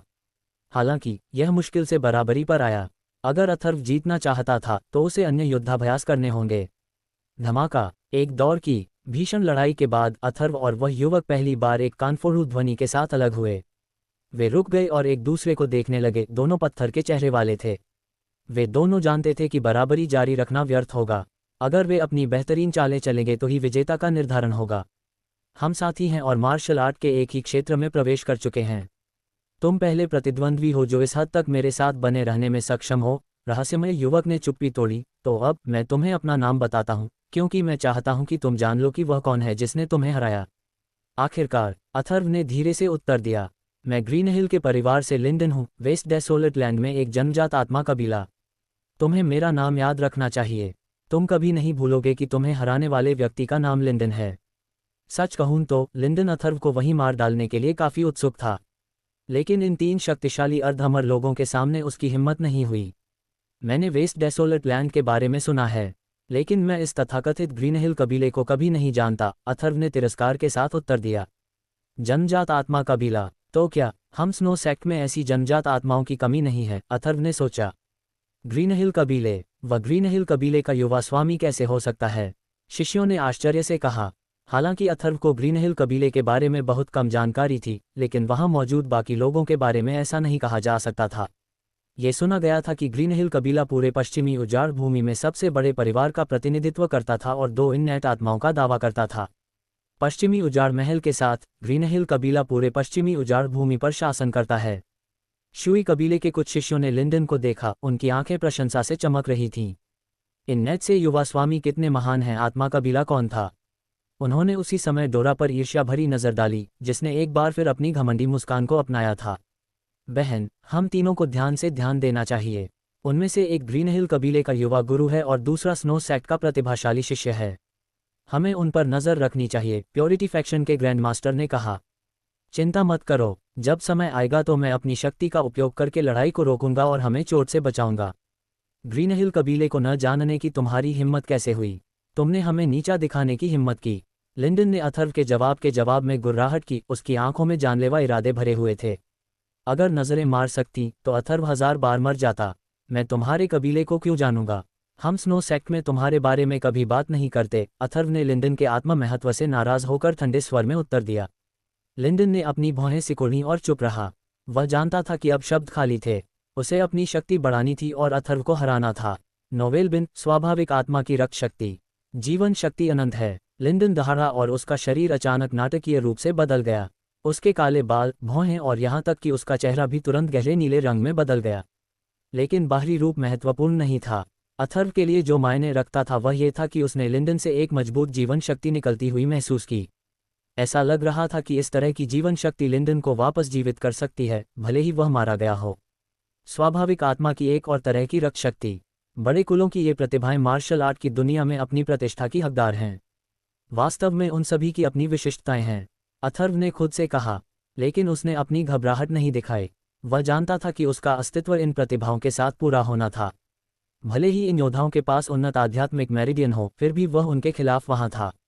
भले ही उसके पास कोई मजबूत रक्त शक्ति या प्रतिभा न हो, अथर्व जानता था कि इससे कोई फर्क नहीं पड़ता। उसके पास एक नया शक्तिशाली आध्यात्मिक मेरिडियन और कैश मैनुअल था। एक पल में अथर्व भी बदल गया।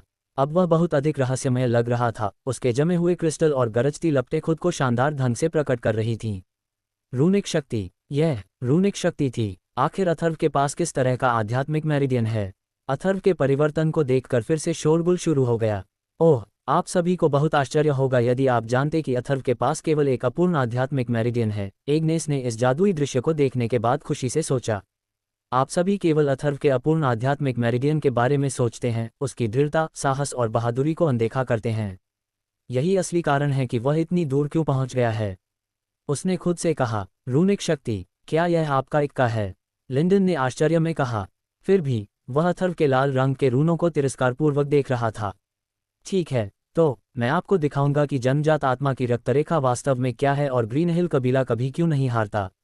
अंतहीन फ्लशिंग स्ट्राइक। लिंडन ने दहाड़ते हुए अपनी कृपाण को सीधे अथर्व की ओर घुमाया। ये वार सादा और साधारण लग रहा था, लेकिन उसकी कृपाण की धार जीवन शक्ति और मजबूत हत्या के इरादे से भरी हुई थी। हया। अथर्व ने अपनी कृपाण पकड़ी और हवा में उछल गया। ऐसा लग रहा था कि वह अखाड़े में एक खूंखार बाघ बन गया है। अथर्व एक आक्रामक बाघ की तरह जमीन पर झुका हुआ था, जो अपने शिकार पर हमला करने के लिए सुनहरे अवसर की प्रतीक्षा कर रहा था। उसकी आंखें लाल चमक रही थीं, तीव्रता से चमक रही थीं। अथर्व क्या करने जा रहा है? क्या यह एक साधना पद्धति है? शुई कबीले के कई शिष्यों को उलझन महसूस हुई। उन्होंने एक दूसरे को देखा, अपने सिर हिलाते हुए। ये भयंकर जानवरों से संबंधित एक साधना पद्धति हो सकती है। उसकी दहाड़ और मुद्रा अभी एक क्रूर बाघ की हरकतों की नकल कर रही थी। हाँ, अथर्व ने 5 जानवरों की कलाओं से बाघ अनुकरण साधना पद्धति का उपयोग किया था। अचानक सभी को यह स्पष्ट हो गया कि अथर्व के शरीर पर अब लाल बाघ की आभासी छाया दिखाई दे रही थी और उसकी दहाड़ पूरे अखाड़े में गूंज रही थी। उसके अगले पैर लिंडन के अंतहीन फ्लशिंग स्ट्राइक का मुकाबला करने के लिए आगे बढ़े। अक्षम साधना पद्धति, तुम जल्द ही असफल हो जाओगे। लिंडन गुस्से से गुर्राया, उसके होंठ तिरस्कार में सिकुड़ गए। इस युवा ने ये चाल चलने की हिम्मत नहीं की। अंतहीन फ्लशिंग स्ट्राइक अब अथर्व की ओर तेजी से बढ़ रहा था। इस बीच अथर्व तेजी से आगे बढ़ा, अपने मुड़ने हुए पैरों से एक असली बाघ में बदल गया और तेज किक मार रहा था। मैदान की मिट्टी में बाघ के पैरों के निशान खुद ब खुद धंस गए थे। शिष्यों ने हौंफते हुए और बेहतर देखने के लिए आगे की ओर झुके। तुरंत अथर्व ने अंतहीन फ्लशिंग स्ट्राइक पर छलांग लगाई और हवा में ही उससे जा टकराया। उसके हाथ बाघ के पंजे जैसे आकार के थे और उसका 9 डिग्री बॉडी रिफाइनिंग फॉर्मूला का दूसरा डिग्री चरम पर पहुंच गया था। तुरंत लिंडन की अंतहीन फ्लशिंग स्ट्राइक अथर्व की हथेली के नियंत्रण में आ गई। अध्याय 87 भक्षण शक्ति का पुनः प्रकट होना। अचानक कपड़े के फटने जैसी तेज आवाज आई।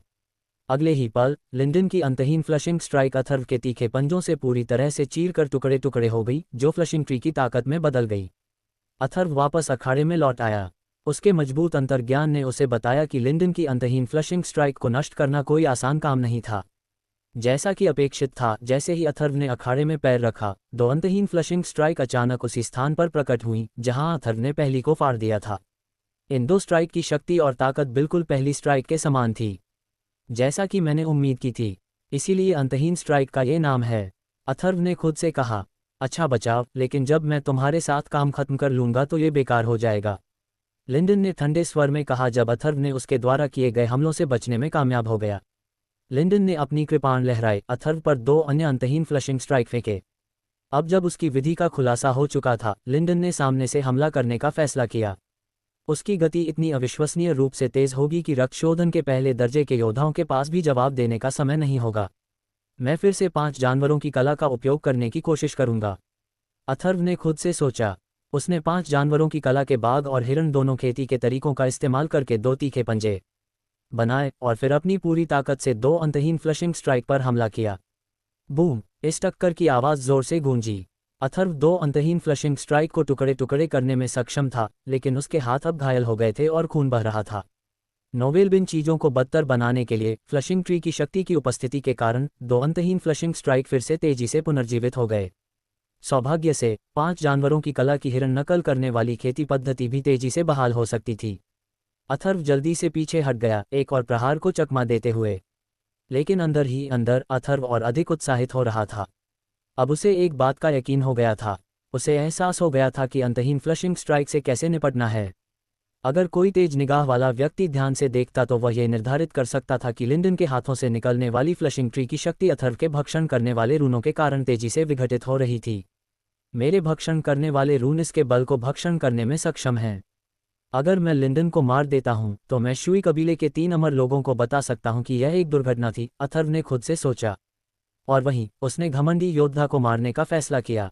लिंडन वास्तव में एक प्रतिभाशाली व्यक्ति था। यह एक ऐसा तथ्य था जिसका खंडन नहीं किया जा सकता था। अथर्व जानता था कि अगर उसने उसे जाने दिया तो ये बंदी बाघों को पहाड़ों पर वापस लाने जैसा होगा। वह अंतहीन परेशानियों से घिर जाएगा। इसके अलावा लिंडन ग्रीनहिल के परिवार से था, जिसमें 2 जन्मजात आत्माएं थीं। भले ही ग्रीनहिल के परिवार की 2 जन्मजात आत्माएं लिंडन की हत्या के लिए उसे ढूंढना चाहती थीं, वे इतनी बड़ी भीड़ भरी दुनिया में ऐसा कैसे कर पातीं। इसके अलावा अथर्व जानता था कि स्नो सेक्ट उसके पीछे है। मौजूदा परिस्थितियों के आधार पर जेनिथ उसे मरने के लिए अकेला नहीं छोड़ेगा। जाओ। एक बार जब उसने अपना मन बना लिया तो अथर्व ने अब और संकोच नहीं किया। अपनी आंखों में चमक के साथ उसने फिर से बाघ की शक्ति को इकट्ठा किया और लिंडन पर पूरी ताकत से वार किया। तुम कितने घमंडी कमीने हो। लिंडन ने जब देखा कि अथर्व अभी भी हार नहीं मान रहा है तो वह भयंकर रूप से चिल्लाया। उसने अपनी कृपाण को फिर से लहराया जिससे 2 अंतहीन फ्लशिंग स्ट्राइक बन गईं। अब कुल मिलाकर 4 अंतहीन फ्लशिंग स्ट्राइक थे जो सभी दिशाओं से अथर्व की ओर वार कर रहे थे। लेकिन अब अथर्व अपनी क्षमताओं की चरम सीमा तक पहुंच गया था। उसने 4 बाघ के पंजे छोड़े और उन्हें सीधे लिंडन के 4 अंतहीन फ्लशिंग स्ट्राइक पर निशाना बनाया। जैसा कि अपेक्षित था, 4 अंतहीन फ्लशिंग स्ट्राइक तुरंत नष्ट हो गए और अथर्व के हाथों पर घावों की संख्या बढ़ गई। लेकिन इस बार अथर्व पीछे नहीं हटा। इसके बजाय वह सीधे लिंडन पर टूट पड़ा और एक शक्तिशाली मुक्का मारा। भाड़ में जाओ। लिंडन ने अथर्व को वापस लड़ते हुए देखकर भयंकर रूप से चिल्लाया। उसके दिमाग में वह कल्पना कर रहा था कि वह अपने अंतहीन फ्लशिंग स्ट्राइक से अथर्व को कैसे टुकड़ों में काट देगा। लिंडन अपने अंतहीन फ्लशिंग स्ट्राइक को फिर से बनाने की तैयारी कर रहा था, लेकिन वह जल्द ही इतना स्तब्ध और भयभीत हो गया कि ऐसा नहीं कर सका, क्योंकि अब उसे आखिरकार पता चला कि उसने जो फ्लशिंग ट्री छोड़ा था उसकी शक्ति अब पूरी तरह से गायब हो गई थी। और अब उसके लिए अपनी ताकत को फिर से जगाना बहुत देर हो चुकी थी, क्योंकि अथर्व अब उसके ऊपर आ चुका था। उसकी मुट्ठी लिंडन की छाती पर जोर से लगी थी।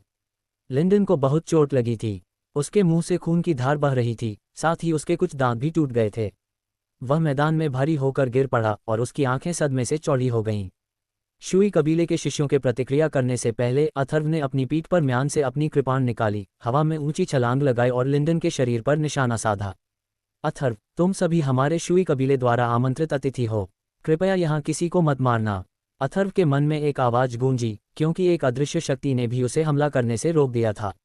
ओह, परेशानी। इन अर्धअमर लोगों के सामने लिंडन को मारना मेरे लिए अभी भी असंभव है, अथर्व ने हार मानकर सोचा। वह क्रोधित नहीं था, बस निराश था। उसने शांति से अपनी कृपाण को अपनी पीठ पर म्यान में वापस रख दिया। उसके आसपास के शिष्यों ने आखिरकार जो कुछ देखा था उस पर प्रतिक्रिया व्यक्त की।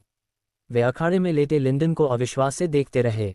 उन्होंने लिंडन को उस क्षण से श्रेष्ठ योद्धा के रूप में देखा था जब उसने अपने खून की शक्ति दिखाई थी, लेकिन एक पल के लिए स्थिति पूरी तरह से उलट गई थी। वे कैसे चौंके नहीं। बहनों, क्या तुमने देखा जो मैंने देखा? अथर्व ने लिंडन के फ्लशिंग ट्री की शक्ति को नष्ट कर दिया। लेकिन कैसे? सेजगुड के ग्रैंड मास्टर ने लिंडन को मारने से अथर्व को मना करने के बाद धीमी आवाज में पूछा। मुझे ठीक से पता नहीं है, लेकिन इसका स्कारलेट रूनिक पावर से कुछ लेना देना रहा होगा। प्योरिटी और ब्रूमगुड के ग्रैंड मास्टर ने उत्तर दिया।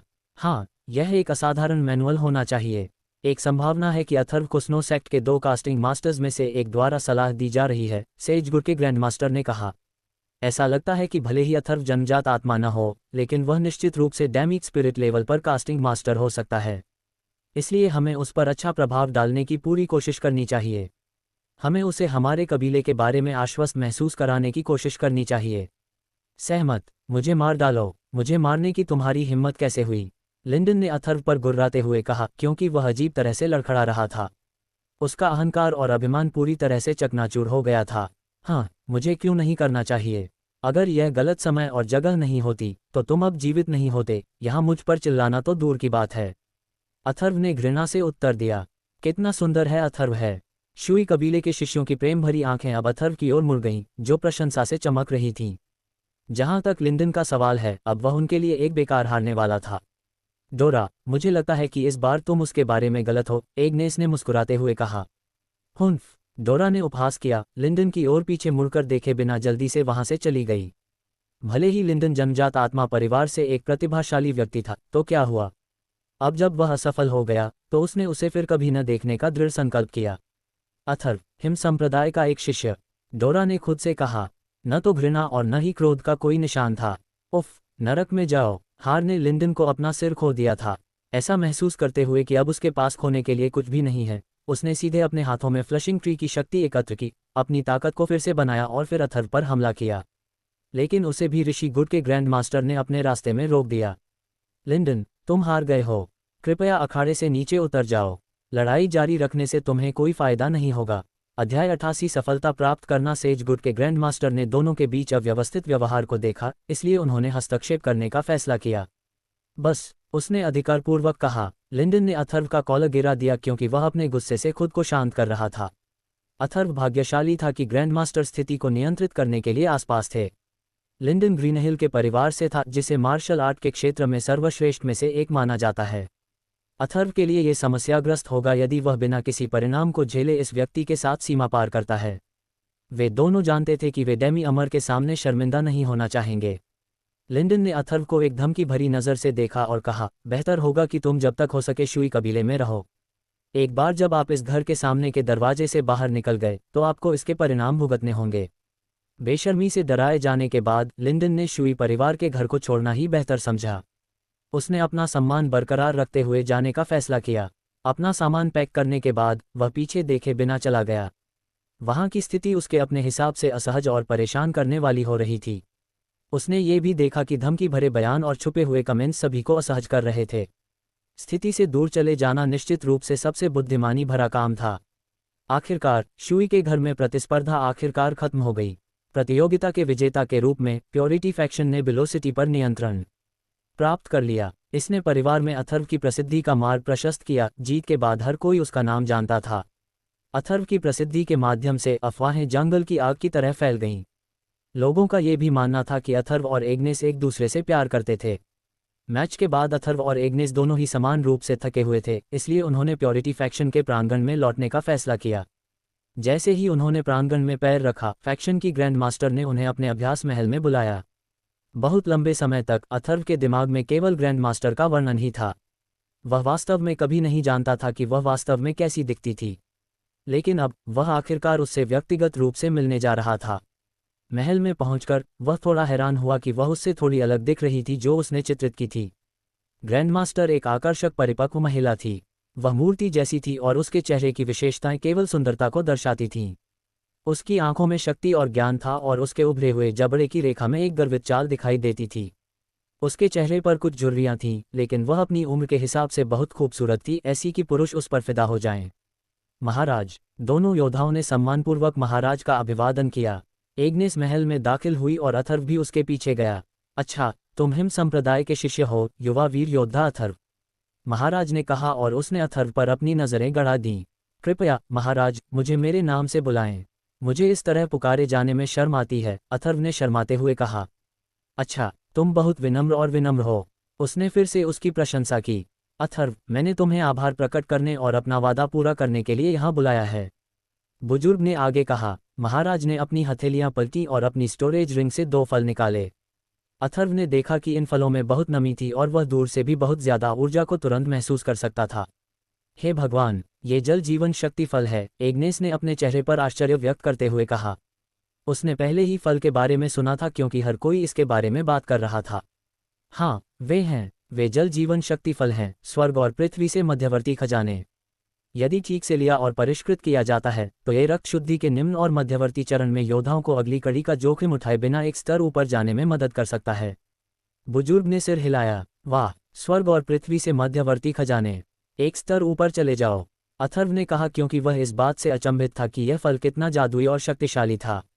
स्नो सेक्ट में उसने एक आइस गनोडर्मा ल्यूसिडम चुना था, जो स्वर्ग और पृथ्वी से एक मध्यवर्ती खजाना भी था। वह आभारी था कि पवित्रता गुड के ग्रैंड मास्टर इतने उदार थे कि उन्होंने उसे उसी स्तर पर एक और खजाना दिया। क्या वेलोसिटी पर नियंत्रण पाने में उसकी मदद करना इतना महत्वपूर्ण है? अथर्व ने सोचा। अथर्व को इस बात का कोई अंदाजा नहीं था कि वेलोसिटी पर नियंत्रण एक ही परिणाम के साथ किसी भी पक्ष को जाएगा। ग्रैंड मास्टर ने उसे अपने करीब आने के लिए खजाने का लालच दिया। वह उसे शुई कबीले में शामिल होने के लिए जीतना चाहती थी। नोवेलबिन बिना किसी हिचकिचाहट के अथर्व जल जीवन शक्ति फलों में से एक को स्वीकार करने के लिए सहमत हो गया। उसने फल लिया और ग्रैंड मास्टर को धन्यवाद दिया। अथर्व के लिए अगर वह इस तरह के खजाने से इनकार करता है तो यह उसे पाखंडी बना देगा। अच्छा अथर्व, मेरे पास तुम्हारे लिए एक और उपहार है। इनमें से 5 जल चमत्कारी गोलियां ले लो। ग्रैंड मास्टर ने फिर से स्टोरेज रिंग की ओर हाथ बढ़ाया और 5 स्पष्ट गोलियां निकाली और उन्हें अथर्व को सौंप दिया। क्या जल चमत्कारी गोली अभ्यास को बढ़ावा देने में भी योगदान देती है? अथर्व ने गोलियां लेते हुए पूछा। नहीं, ऐसा नहीं है। यह एक मध्यम ध्यान की गोली है, एग्नेस ने समझाया। ये कुछ समय के लिए योद्धा की भावना और ऊर्जा में सुधार करती है। लड़ाई में ली जाने वाली ऊर्जा बढ़ाने वाली गोली योद्धा को अपनी लड़ाकू शक्ति को कम से कम 10% तक बढ़ाने में मदद करेगी। यदि सफलता के दौरान ली जाती है तो ऊर्जा बढ़ाने वाली गोली योद्धा को अपने अवसरों को लगभग 20% तक बढ़ाने में मदद करेगी। बेशक ये केवल रक्त शोधन की स्थिति में योद्धाओं पर लागू होता है। ये वास्तव में एक अविश्वसनीय गोली है, ये देखते हुए कि यह एक योद्धा को उसके सुधार और सफलता दोनों में मदद कर सकती है। गोलियों से क्या हो सकता है, ये सुनकर अथर्व के चेहरे पर खुशी की झलक दिखी। ऐसे अद्भुत प्रस्ताव को कौन मना करेगा? अथर्व ने मन ही मन सोचा। उसने अपना हाथ आगे बढ़ाया और 5 जल चमत्कारी गोलियां स्वीकार कर लीं। ठीक है अथर्व, अगर तुम्हें हिम संप्रदाय में लौटने की जल्दी नहीं है तो तुम यहाँ और अधिक समय तक रह सकते हो। ग्रैंडमास्टर का निमंत्रण अथर्व के लिए अच्छी खबर थी। वेस्ट वैनिटी वैली के कई हत्यारे खुलेआम घूम रहे थे और यह निमंत्रण अथर्व के लिए एक उपयुक्त क्षण था उपद्रव से बचने के लिए। इसका मतलब उसकी सुरक्षा भी हो सकता है। अगर वह कुछ समय के लिए शुई कबीले में रुकता और जेसन और एलन से मिलने से बचता तो वेस्ट वैनिटी वैली उसे आराम दे सकती थी। अथर्व ने ग्रैंडमास्टर के इरादे को भांप लिया था और जाहिर तौर पर उसे समझ भी गया था।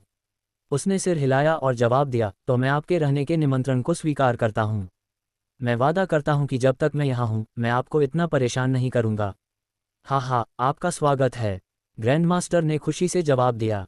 जैसे ही उनकी बातचीत खत्म हुई अथर्व चला गया। ग्रैंडमास्टर को एग्नेस से अकेले बात करने के लिए छोड़ दिया।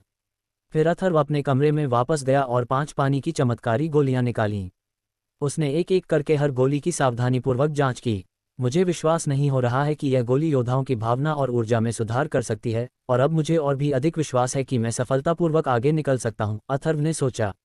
अथर्व ने अपने प्रवास को सार्थक बनाया और शुई कबीले को छोड़ने से पहले आगे निकलने का फैसला किया। रक्तशोधन अवस्था में प्रवेश करने के बाद अथर्व को कोई सफलता नहीं मिली थी, लेकिन आज उसे एहसास हुआ कि उसे खुद को बेहतर तरीके से बचाने की ज़रूरत है, खासकर वेस्ट वैनिटी वैली के मजबूत दुश्मनों से। सफलता पाने के लिए यह उसके लिए एकदम सही समय होगा। निर्णय लेने के बाद उसने खुद को कंडीशन करने के लिए पूरे दिन अपनी सांसों को नियंत्रित किया। उसने एग्नेस से कहा कि वह इस क्रिया को करते समय अकेला और बिना किसी परेशानी के रहना चाहता है। उसके निर्देश पर एग्नेस तुरंत सहमत हो गई और उसने ग्रैंडमास्टर को बताया। इस प्रक्रिया के लिए न केवल ग्रैंडमास्टर की स्वीकृति की आवश्यकता थी, बल्कि उसे अतिरिक्त सुरक्षा की भी आवश्यकता थी।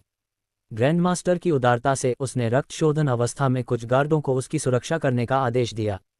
खुद को कंडीशन करने के बाद अथर्व ने फिर एक वाटर मिरेकल स्पिल ली। गोली ने तुरंत उसे और अधिक केंद्रित बना दिया और मन की उसकी धारणा अधिक सटीक हो गई। वाह, मध्यवर्ती स्तर पर यह वाटर मिरेकल स्पिल वास्तव में एक अंतर बनाती है, अथर्व ने उत्साह में कहा। फिर डेवोरा जोन से उसने बर्फ संप्रदाय के ट्रेजर टॉवर से प्राप्त आइस गैनोडर्मा ल्यूसिडम निकाला। उसे हीथर द्वारा दिया गया बेहतरीन अमृत भी मिला, पवित्र सार गोली। आइस गैनोडर्मा ल्यूसिडम की प्रकृति बर्फ की थी, जबकि पवित्र सार गोली की प्रकृति आग की थी। ये गोलियां 9 डिग्री बॉडी रिफाइनिंग फार्मूला की खेती की स्थितियों के लिए एकदम सही थीं। मुख्य सफलता से पहले उसे पहले 9 डिग्री बॉडी में विकास करना था रिफाइनिंग फार्मूला, अन्यथा सफलता से उसकी युद्ध शक्ति रक्त शोधन की अवस्था में एक साधारण योद्धा की तरह बढ़ जाएगी। इस तरह की विधि करने से उसकी शक्ति में बहुत वृद्धि होगी। जैसे ही अथर्व ने भक्षण कौशल और भक्षक क्षेत्र शुरू किया, उसने सीधे बर्फ के गैनोडर्मा ल्यूसिडम में ठंडी शक्ति और पवित्र सार गोली में नरकीय शक्ति को अवशोषित कर लिया। ऐसी चरम शक्तियों से भीगा हुआ वह पीड़ा और दर्द से दूर नहीं हो सका। ये प्रक्रिया इतनी दर्दनाक थी कि ये 10,000 चींटियों द्वारा कुतरने के बराबर थी। अथर्व का शरीर कांप उठा क्योंकि दर्द ने उसके अंदरूनी हिस्से को खा लिया। पहली प्रक्रिया के ठीक बाद वह 9 डिग्री बॉडी रिफाइनिंग फार्मूला की दूसरी डिग्री करने के लिए आगे बढ़ा। दर्द और पीड़ा उसके पूरे शरीर में फैल गई। सौभाग्य से वह एक प्रतिभाशाली योद्धा था, वह केवल 4 दिनों में अपने चरम पर पहुंच गया। यही वह क्षण है। अथर्व ने सफलता पाने का दृढ़ निश्चय किया। उसने हिम्मत जुटाई और अपने शरीर को यातना देने वाले अथक दर्द से लड़ा। 9 डिग्री बॉडी रिफाइनिंग फार्मूले की दूसरी डिग्री के बाद उसने फिर भक्षण कौशल और भक्षक क्षेत्र को मुक्त कर दिया। इससे पहले कि वे अपने चरम पर पहुंचे बहुत समय नहीं लगा। अचानक प्रक्रिया के दौरान अवशोषित की गई ठंडी शक्ति और नारकीय शक्ति उसके पूरे शरीर में बह गई। अध्याय 89 एक साथ 2 ग्रेड हासिल करके आगे बढ़ना। अचानक एक अजीब आवाज अपने शरीर में 2 सर्वोच्च ऊर्जाओं के संचार के साथ अथर्व ने अपने शरीर के अंदर से चरमराहट और चरमराहट की आवाज सुनी। इसका मतलब था कि उसका नश्वर अस्तित्व महत्वपूर्ण परिवर्तनों से गुजर रहा था। मूल रूप से नारंगी रंग की किरणें पीली हो रही थीं। काले मोटे तरल की परतें उसकी त्वचा से निकल रही थीं, जिससे एक दुर्गंध आ रही थी। तीखी गंध के बावजूद उन्होंने अपना सारा ध्यान कठिन अभ्यास पर केंद्रित किया। वह अपने दांत पीस रहा था और उसके होठों के कोनों से खून बह रहा था। अब दर्द से लड़ने के लिए वह केवल अपनी सारी इच्छा शक्ति और ऊर्जा जुटा सकता था। सौभाग्य से ये क्षण ज्यादा देर तक नहीं चला। उसे नहीं पता था कि वह अपनी दृढ़ इच्छाशक्ति के साथ भी अंत तक पहुंच पाएगा या नहीं। उसके कानों में एक तेज गड़गड़ाहट गूंज उठी। एक तेज गति के साथ उसने देखा कि सभी नारंगी किरणें पीली हो गई थीं। उसने महसूस किया कि उसका पूरा अस्तित्व एक उच्च स्तर पर उछल गया। कोई भी उसका निर्धारण कर सकता था अपनी प्रभावशाली मांसपेशियों पर एक नज़र डालने से ही विस्फोटक ऊर्जा। अथर्व को एहसास हुआ कि उसने 9 डिग्री बॉडी रिफाइनिंग फॉर्मूला की तीसरी डिग्री सफलतापूर्वक हासिल कर ली है। 9 डिग्री बॉडी रिफाइनिंग फॉर्मूला की तीसरी डिग्री पर वह रक्त शोधन के निम्न स्तर पर बेजोड़ हो सकता था। रक्त शोधन के तीसरे स्तर पर भी एक योद्धा के लिए बिना कुछ खून बहाए अथर्व को हराना कोई आसान काम नहीं होगा। हवा की एक गहरी सांस छोड़ते हुए अथर्व ने अपनी आंखें खोली, ऐसा मुंह बनाया जैसे उसकी त्वचा के हर इंच पर लगा गंभीर दर्द एक बिट भी कम नहीं हुआ हो। अपने दांत पीसते हुए उसने अपना लबादा उतार दिया और लकड़ी के बैरल में घुस गया जिसे उसने अपने शरीर से निकलने वाली अशुद्धियों को साफ करने के लिए पहले से तैयार किया था। लेकिन अब उसका पूरा शरीर इतना कोमल और संवेदनशील था कि उसे खुद को बहुत सावधानी से साफ करना पड़ा। उसने नहाने में अच्छे 3 घंटे बिताए। नहाने के बाद दर्द पूरी तरह से कम होने में आधा दिन लग गया। एक बार जब अथर्व को लगा कि वह पर्याप्त रूप से ठीक हो गया है तो उसने एक और वाटर मिरेकल्स पिल ली और साधना को फिर से शुरू करने के लिए तैयार हो गया। उसके लिए अभी हर एक मिनट और सेकंड बेहद कीमती था। जैसे ही उसने शुरुआत की उसने पाया कि उसके शरीर में आइस गैनोडर्मा ल्यूसिडम और सेक्रेड एसेंस पिल की ऊर्जा बची हुई थी। वह इस खोज से काफ़ी उत्साहित था, खुद से कह रहा था, वे स्वर्ग और पृथ्वी के खजाने और उच्च श्रेणी की गोली की प्रतिष्ठा के हकदार हैं। ये बहुत उल्लेखनीय है कि 9 डिग्री बॉडी रिफाइनिंग फॉर्मूला की दूसरी डिग्री को तोड़ने के बाद भी मेरे शरीर में 1/3 ऊर्जा बची हुई थी। अपने शरीर में बची हुई ऊर्जा का सबसे अच्छा उपयोग करने के लिए अथर्व ने खुद को साधना करने के लिए भक्षण कौशल का प्रयोग करने का फैसला किया। एक ही दिन में अथर्व रक्त शोधन के पहले ग्रेड के शिखर पर पहुंच गया था। वाटर मिरेकल्स पिल की जादुई प्रभावकारिता के कारण उसे रक्त शोधन के दूसरे ग्रेड तक पहुंचने में केवल 1 घंटा और लगा। हालांकि रक्त शोधन के दूसरे ग्रेड तक पहुंचने के बाद अथर्व रुका नहीं। इसके बजाय उसने एक और जल चमत्कारी गोली और एक जल जीवन शक्ति फल भी निगल लिया। फिर उसने जल जीवन शक्ति फल को परिष्कृत करना शुरू कर दिया। उसे रक्त शोधन के दूसरे दर्जे के शिखर पर चढ़ने में 1 और दिन लगा। उस गति की लहर पर सवार होकर उसने सफलता हासिल करना जारी रखा और रक्त शोधन के तीसरे दर्जे को हासिल किया। अब तक अथर्व रक्त शोधन की तीसरी श्रेणी के एक शक्तिशाली योद्धा के रूप में विकसित हुआ था। शुई कबीले की यात्रा फलदायी साबित हुई है।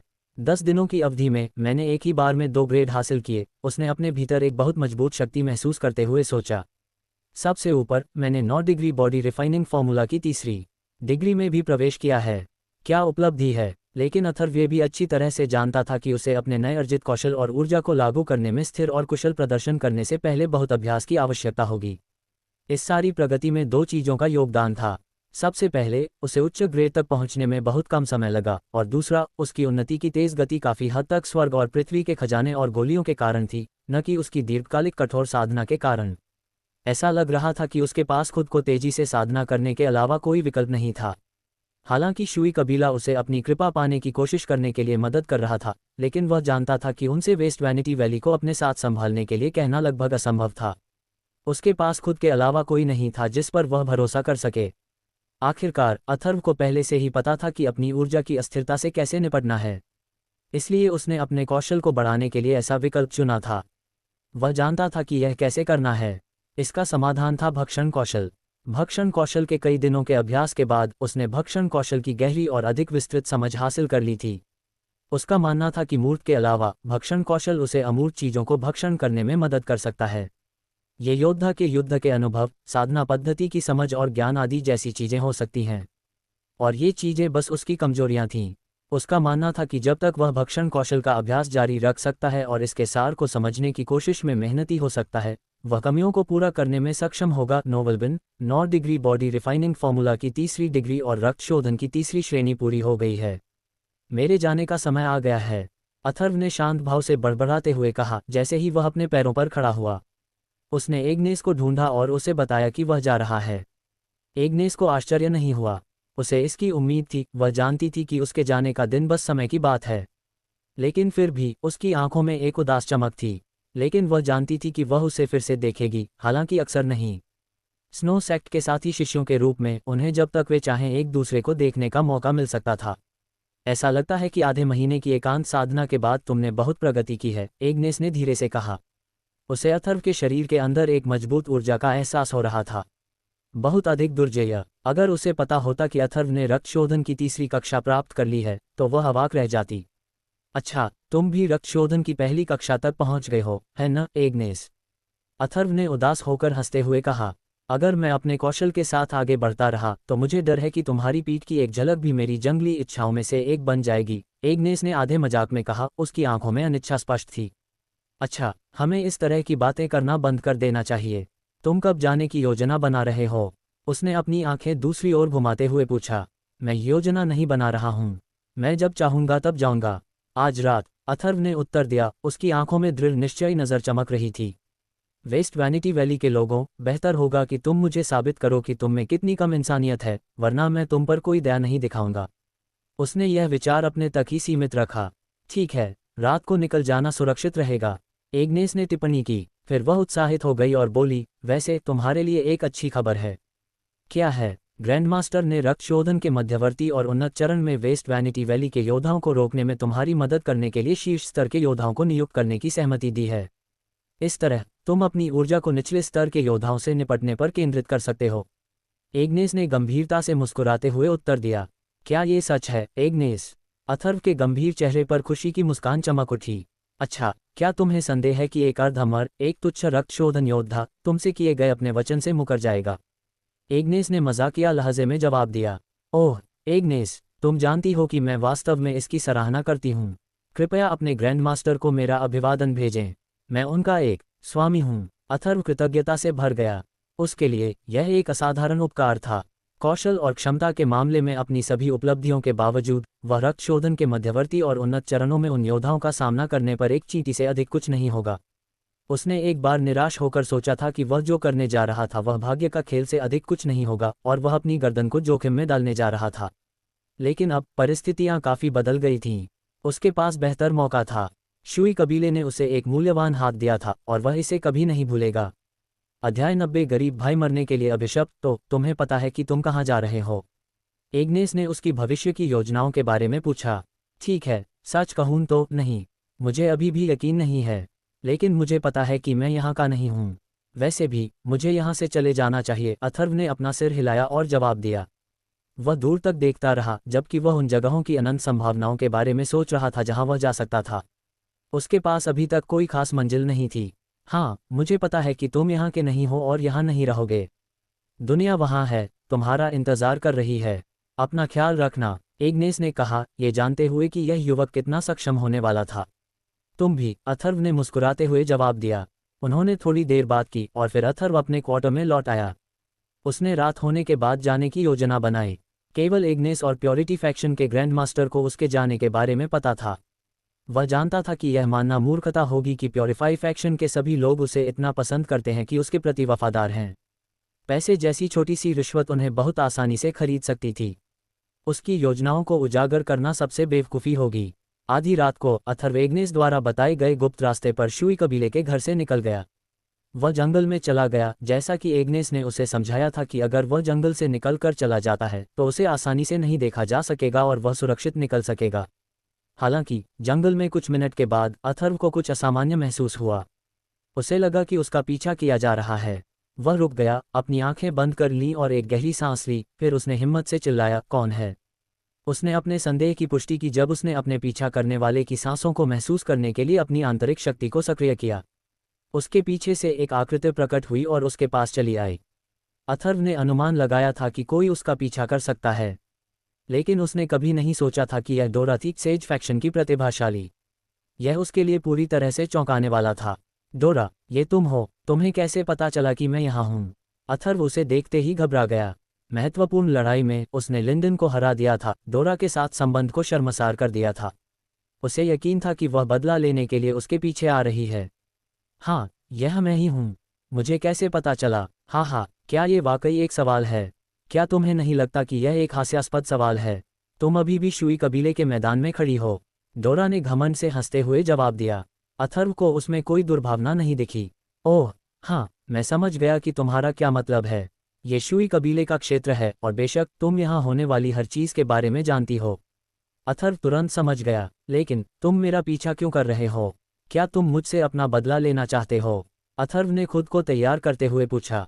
बदला, ये बेतुका है। मैं एक ऐसे योद्धा से हारने में शर्मिंदा महसूस नहीं करूंगी जो स्पष्ट रूप से बहुत अधिक शक्तिशाली है। मैं इतनी संकीर्ण सोच वाली नहीं हूँ, डोरा ने जवाब दिया। ईमानदारी से कहूँ तो मैं सिर्फ ये जानना चाहती हूँ कि स्नो सेक्ट के एक शिष्य के रूप में तुम इतने मजबूत क्यों हो। ओह, तुम मेरे बारे में जानना चाहते हो। खैर, मुझे लगता है कि ऐसा इसलिए होगा क्योंकि मैंने लिंडन को हराया था, अथर्व ने एक मुस्कान के साथ जवाब दिया। हाँ, तुम सही हो। मैं उत्सुक हूँ, डोरा ने सिर हिलाते हुए कहा। तुम्हें पता है क्या, जहाँ से मैं आती हूँ वहाँ एक कहावत है कि एक बार जब कोई महिला किसी पुरुष के बारे में उत्सुक महसूस करती है तो इसका मतलब है कि वह उसे पसंद करने लगी है, अथर्व ने स्पष्ट रूप से कहा। फिर उसने जोर दिया, और एक बार जब वह उससे प्यार करने लगती है तो संभावना है कि वह दुखी हो जाएगी। किसी और, खासकर एक महिला का उसके पीछे पीछे चलना अथर्व की आखिरी इच्छा थी। इसलिए उसने उससे छुटकारा पाने की कोशिश करते हुए ये तथाकथित कहावत गढ़ी। उसे उम्मीद थी कि वह जाने की पहल करेगी। क्या ये सच है? खैर, मैं और भी अधिक उत्सुक होने लगी हूँ, डोरा ने जिद्दी होकर कहा। अथर्व की चाल का उस पर कोई असर नहीं हुआ। वह उसका पीछा करने के लिए और अधिक दृढ़ थी। दूसरी ओर अथर्व अवाक था। क्या मैं वाकई इतना आकर्षक हूँ? उसने खुद से पूछा, अवाक। वह मेरे साथ क्यों रहना चाहती है? वह क्या चाहती है? मैं तो बस एक साधारण आदमी हूँ। हन्फ, तुम बकवास कर रही हो, उसने कर्कश स्वर में जवाब दिया और अपनी यात्रा पर जाने के लिए तैयार होकर मुड़ गया। वह बस उसे अनदेखा कर सकता था और मतलबी होकर उसे भगा सकता था। लेकिन जिस क्षण वह मुड़ा, उसे कुछ गड़बड़ महसूस हुई। माहौल ठंडा और द्वेषपूर्ण हो गया था। धप धप, अगले ही पल पेड़ों की शाखाओं से 4 आकृतियां कूदकर उसके सामने आ गईं। वे एलन, जेसन, लिंडन और एक अज्ञात व्यक्ति थे जो उनका सहयोगी लग रहा था। लगता है लिंडन ने वेस्ट वैनिटी वैली के साथ गठबंधन कर लिया है, अथर्व ने चौंक कर सोचा। उन्हें घूरते हुए अथर्व ने अपनी आंखें सिकोड़ लीं, ये सोचकर कि उन्हें कैसे पता चल सकता है कि वह यहाँ था। अचानक वह डोरा की ओर मुड़ा और ठंडे स्वर में पूछा, क्या तुमने ये किया? मानो या न मानो, नहीं अथर्व, डोरा ने शांति से उत्तर दिया। उसके चेहरे पर कोई स्पष्ट परिवर्तन नहीं दिखाई दिया। अथर्व को अब इस बात की परवाह नहीं थी कि वह सच बोल रही है या नहीं। सबसे महत्वपूर्ण मामला, आखिरकार 4 शत्रुतापूर्ण व्यक्ति थे। उसने गंभीर आंखों से उन्हें देखा और कहा, तुम्हारे पास 4 हैं, है न? क्या तुम सब मरने के लिए कह रहे हो? हाँ, मरने के लिए कह रहे हो। ये कमीना कितना घमंडी है। क्या वह सोचता है कि वह अभी भी शुई कबीले के संरक्षण में है? जेसन जोर से हंसा। वह काफी धैर्यवान था, है न? वह आधे महीने तक शुई कबीले में छिपा रहा। कितना कायर, और उसने वाकई इतनी देर से इस गुप्त जगह से निकलने का फैसला किया। कितना चतुर, लेकिन हम उससे भी ज्यादा चतुर हैं। हमारे पास ट्रैकिंग बर्ड है, अन्यथा वह काय की तरह भाग जाता, एलन ने कहा। Trekking bird? अथर्व को अब समझ में आया कि वे उसे कैसे ढूंढ पाए। अरे दोस्तों, मैंने अपना विचार बदल दिया है, लिंडन ने अचानक अपने साथियों से कहा। हाँ, यंग मास्टर लिंडन, आपकी नई योजना क्या है? हम सब कान लगाकर सुन रहे हैं, जेसन और एलन ने पूछा। उनकी आवाज़ें इतनी मीठी थीं मानो वे उसे खुश कर रहे हों। वे लिंडन की कृपा पाने के लिए कुछ भी करने को तैयार थे। वे ग्रीन हिल के परिवार के दोस्त बनना चाहते थे। इसके कुछ फायदे भी थे, ये परिवार उनके परिवार वेस्ट वैनिटी वैली से कहीं ज़्यादा शक्तिशाली था। लिंडन उनके लिए रास्ता था। मैं अथर्व को तुम्हारे पास छोड़ता हूँ। तुम उससे जो चाहो ले सकते हो और जो चाहो करो, लेकिन यह औरत, डोरा, मेरी है। लिंडन ने डोरा को गौर से देखते हुए धीरे से कहा। उसकी आंखें चमक उठीं, लेकिन कोई अश्लील विचार नहीं था। जेसन और एलन ये सुनकर खुश हुए। ये वास्तव में उनके लिए आदर्श था। महिलाओं के साथ संबंध बनाने की तुलना में वे कुछ ऐसा हासिल करना पसंद करते थे जो उनकी शक्ति को बढ़ाने में मदद करे। इस तरह वे कुछ भी नहीं खोते, इसके बजाय वे ज्यादा हासिल करते और लिंडन खुश होता। यह एक पत्थर से 2 पक्षियों को मारना होगा। तो अथर्व, हम चुनाव तुम पर छोड़ते हैं। तुम किस तरह से मारे जाना पसंद करते हो? क्या तुमने अभी तक फैसला कर लिया है? जेसन और एलन ने अथर्व की ओर बढ़ते हुए व्यंग्य किया। नहीं, लेकिन मैंने तय कर लिया है कि मैं तुम्हें कैसे मरना चाहता हूं, अथर्व ने उदासीनता से कहा। तुम्हारी हिम्मत कैसे हुई, कमीने? जेसन और एलन ने उस पर हमला किया और हमला शुरू कर दिया। अपनी वर्तमान क्षमताओं को देखते हुए वे किसी भी तरह से अथर्व के मुकाबले नहीं थे। जब वे हमला करने के लिए अपनी शक्ति जुटा रहे थे, अथर्व पहले से ही उन पर था। उसकी बाईं और दाईं मुठ्ठियां एक साथ उन दोनों पर टूट रही थीं। वे कुछ नहीं कर सकते थे सिवाय अविश्वास में अपनी आंखें चौड़ी करने के, पुतलियां चौड़ी करने के। उन्होंने महसूस किया कि उनके शरीर से धीरे धीरे खून बह रहा है। अथर्व ने अपने खून से सने हाथ वापस खींच लिए और लिंडन की ओर दौड़ा। लिंडन स्तब्ध, मौन खड़ा था। वह सोचने की क्षमता खो चुका था। छाया में चुपचाप छिपने के बाद 3 प्रतिशोधी योद्धाओं के साथ आए सहायक ने अपनी ताकत को सक्रिय करते हुए अथर्व पर चिल्लाया, वेस्ट वैनिटी वैली के युवा स्वामियों को मारने की तुम्हारी हिम्मत कैसे हुई? मैं तुम्हें चीर कर रख दूंगा। ये सहायक कोई कमजोर नहीं था। वह रक्तशोधन की दूसरी कक्षा में एक परिपक्व योद्धा था। वह शक्तिशाली था, हाँ, लेकिन दुर्भाग्य से वह अथर्व के लिए बिल्कुल भी मुकाबला नहीं कर सकता था, जो पहले से ही रक्तशोधन की तीसरी कक्षा में पहुंच चुका था। अथर्व ने अपने लंबे कृपाण को म्यान से निकाला और हवा में घुमाया। इस अज्ञात योद्धा का सिर उसके कंधों से कटकर जंगल के फर्श पर लुढ़क गया। सब कुछ स्वाभाविक रूप से हुआ, जैसे कि अथर्व नाच रहा हो। रक्तशोधन की दूसरी कक्षा में एक कुशल योद्धा को भी अथर्व के हमले से निपटने में परेशानी होगी। डोरा, जो उसके पीछे खड़ी थी, उसने जो देखा उससे पूरी तरह हैरान थी। उसने गहरी सांस ली, यह महसूस करते हुए कि अथर्व कितना खतरनाक था जब उसने देखा कि उसने अभी क्या किया। हालांकि वह उसी समय उसके बारे में और भी अधिक उत्सुक हो गई। ये तो कमाल है, वह बहुत शक्तिशाली है, उसने धीमी आवाज में कहा। उसका दिल ढोल की तरह धड़क रहा था। अथर्व ने अपनी कृपाण उठाए और उसे लिंडन के गले पर रख दिया। धातु उसकी त्वचा में धंस गई। खून की एक छोटी सी बूंद थी। गुड इवनिंग, ग्रीनहिल के यंग मास्टर लिंडन, अब आपको कैसा लग रहा है? अथर्व लिंडन के हैरान और डरे हुए चेहरे को देखकर मुस्कुराया। वह देख सकता था कि युवा मास्टर के हाथ डर से कांप रहे थे। तुम क्या चाहते हो? बेहतर होगा कि तुम अपने हथियार पर नजर रखो। अगर तुमने मुझे थोड़ा भी चोट पहुंचाने की हिम्मत की तो ग्रीनहिल के 2 नोवेल्बिंग ग्रैंड मास्टर तुम्हें ढूंढ लेंगे। लिंडन ने हिम्मत जुटाई और कांपती आवाज में अथर्व को धमकाया। कृपाण की ठंडी धातु उसकी त्वचा में जल रही थी।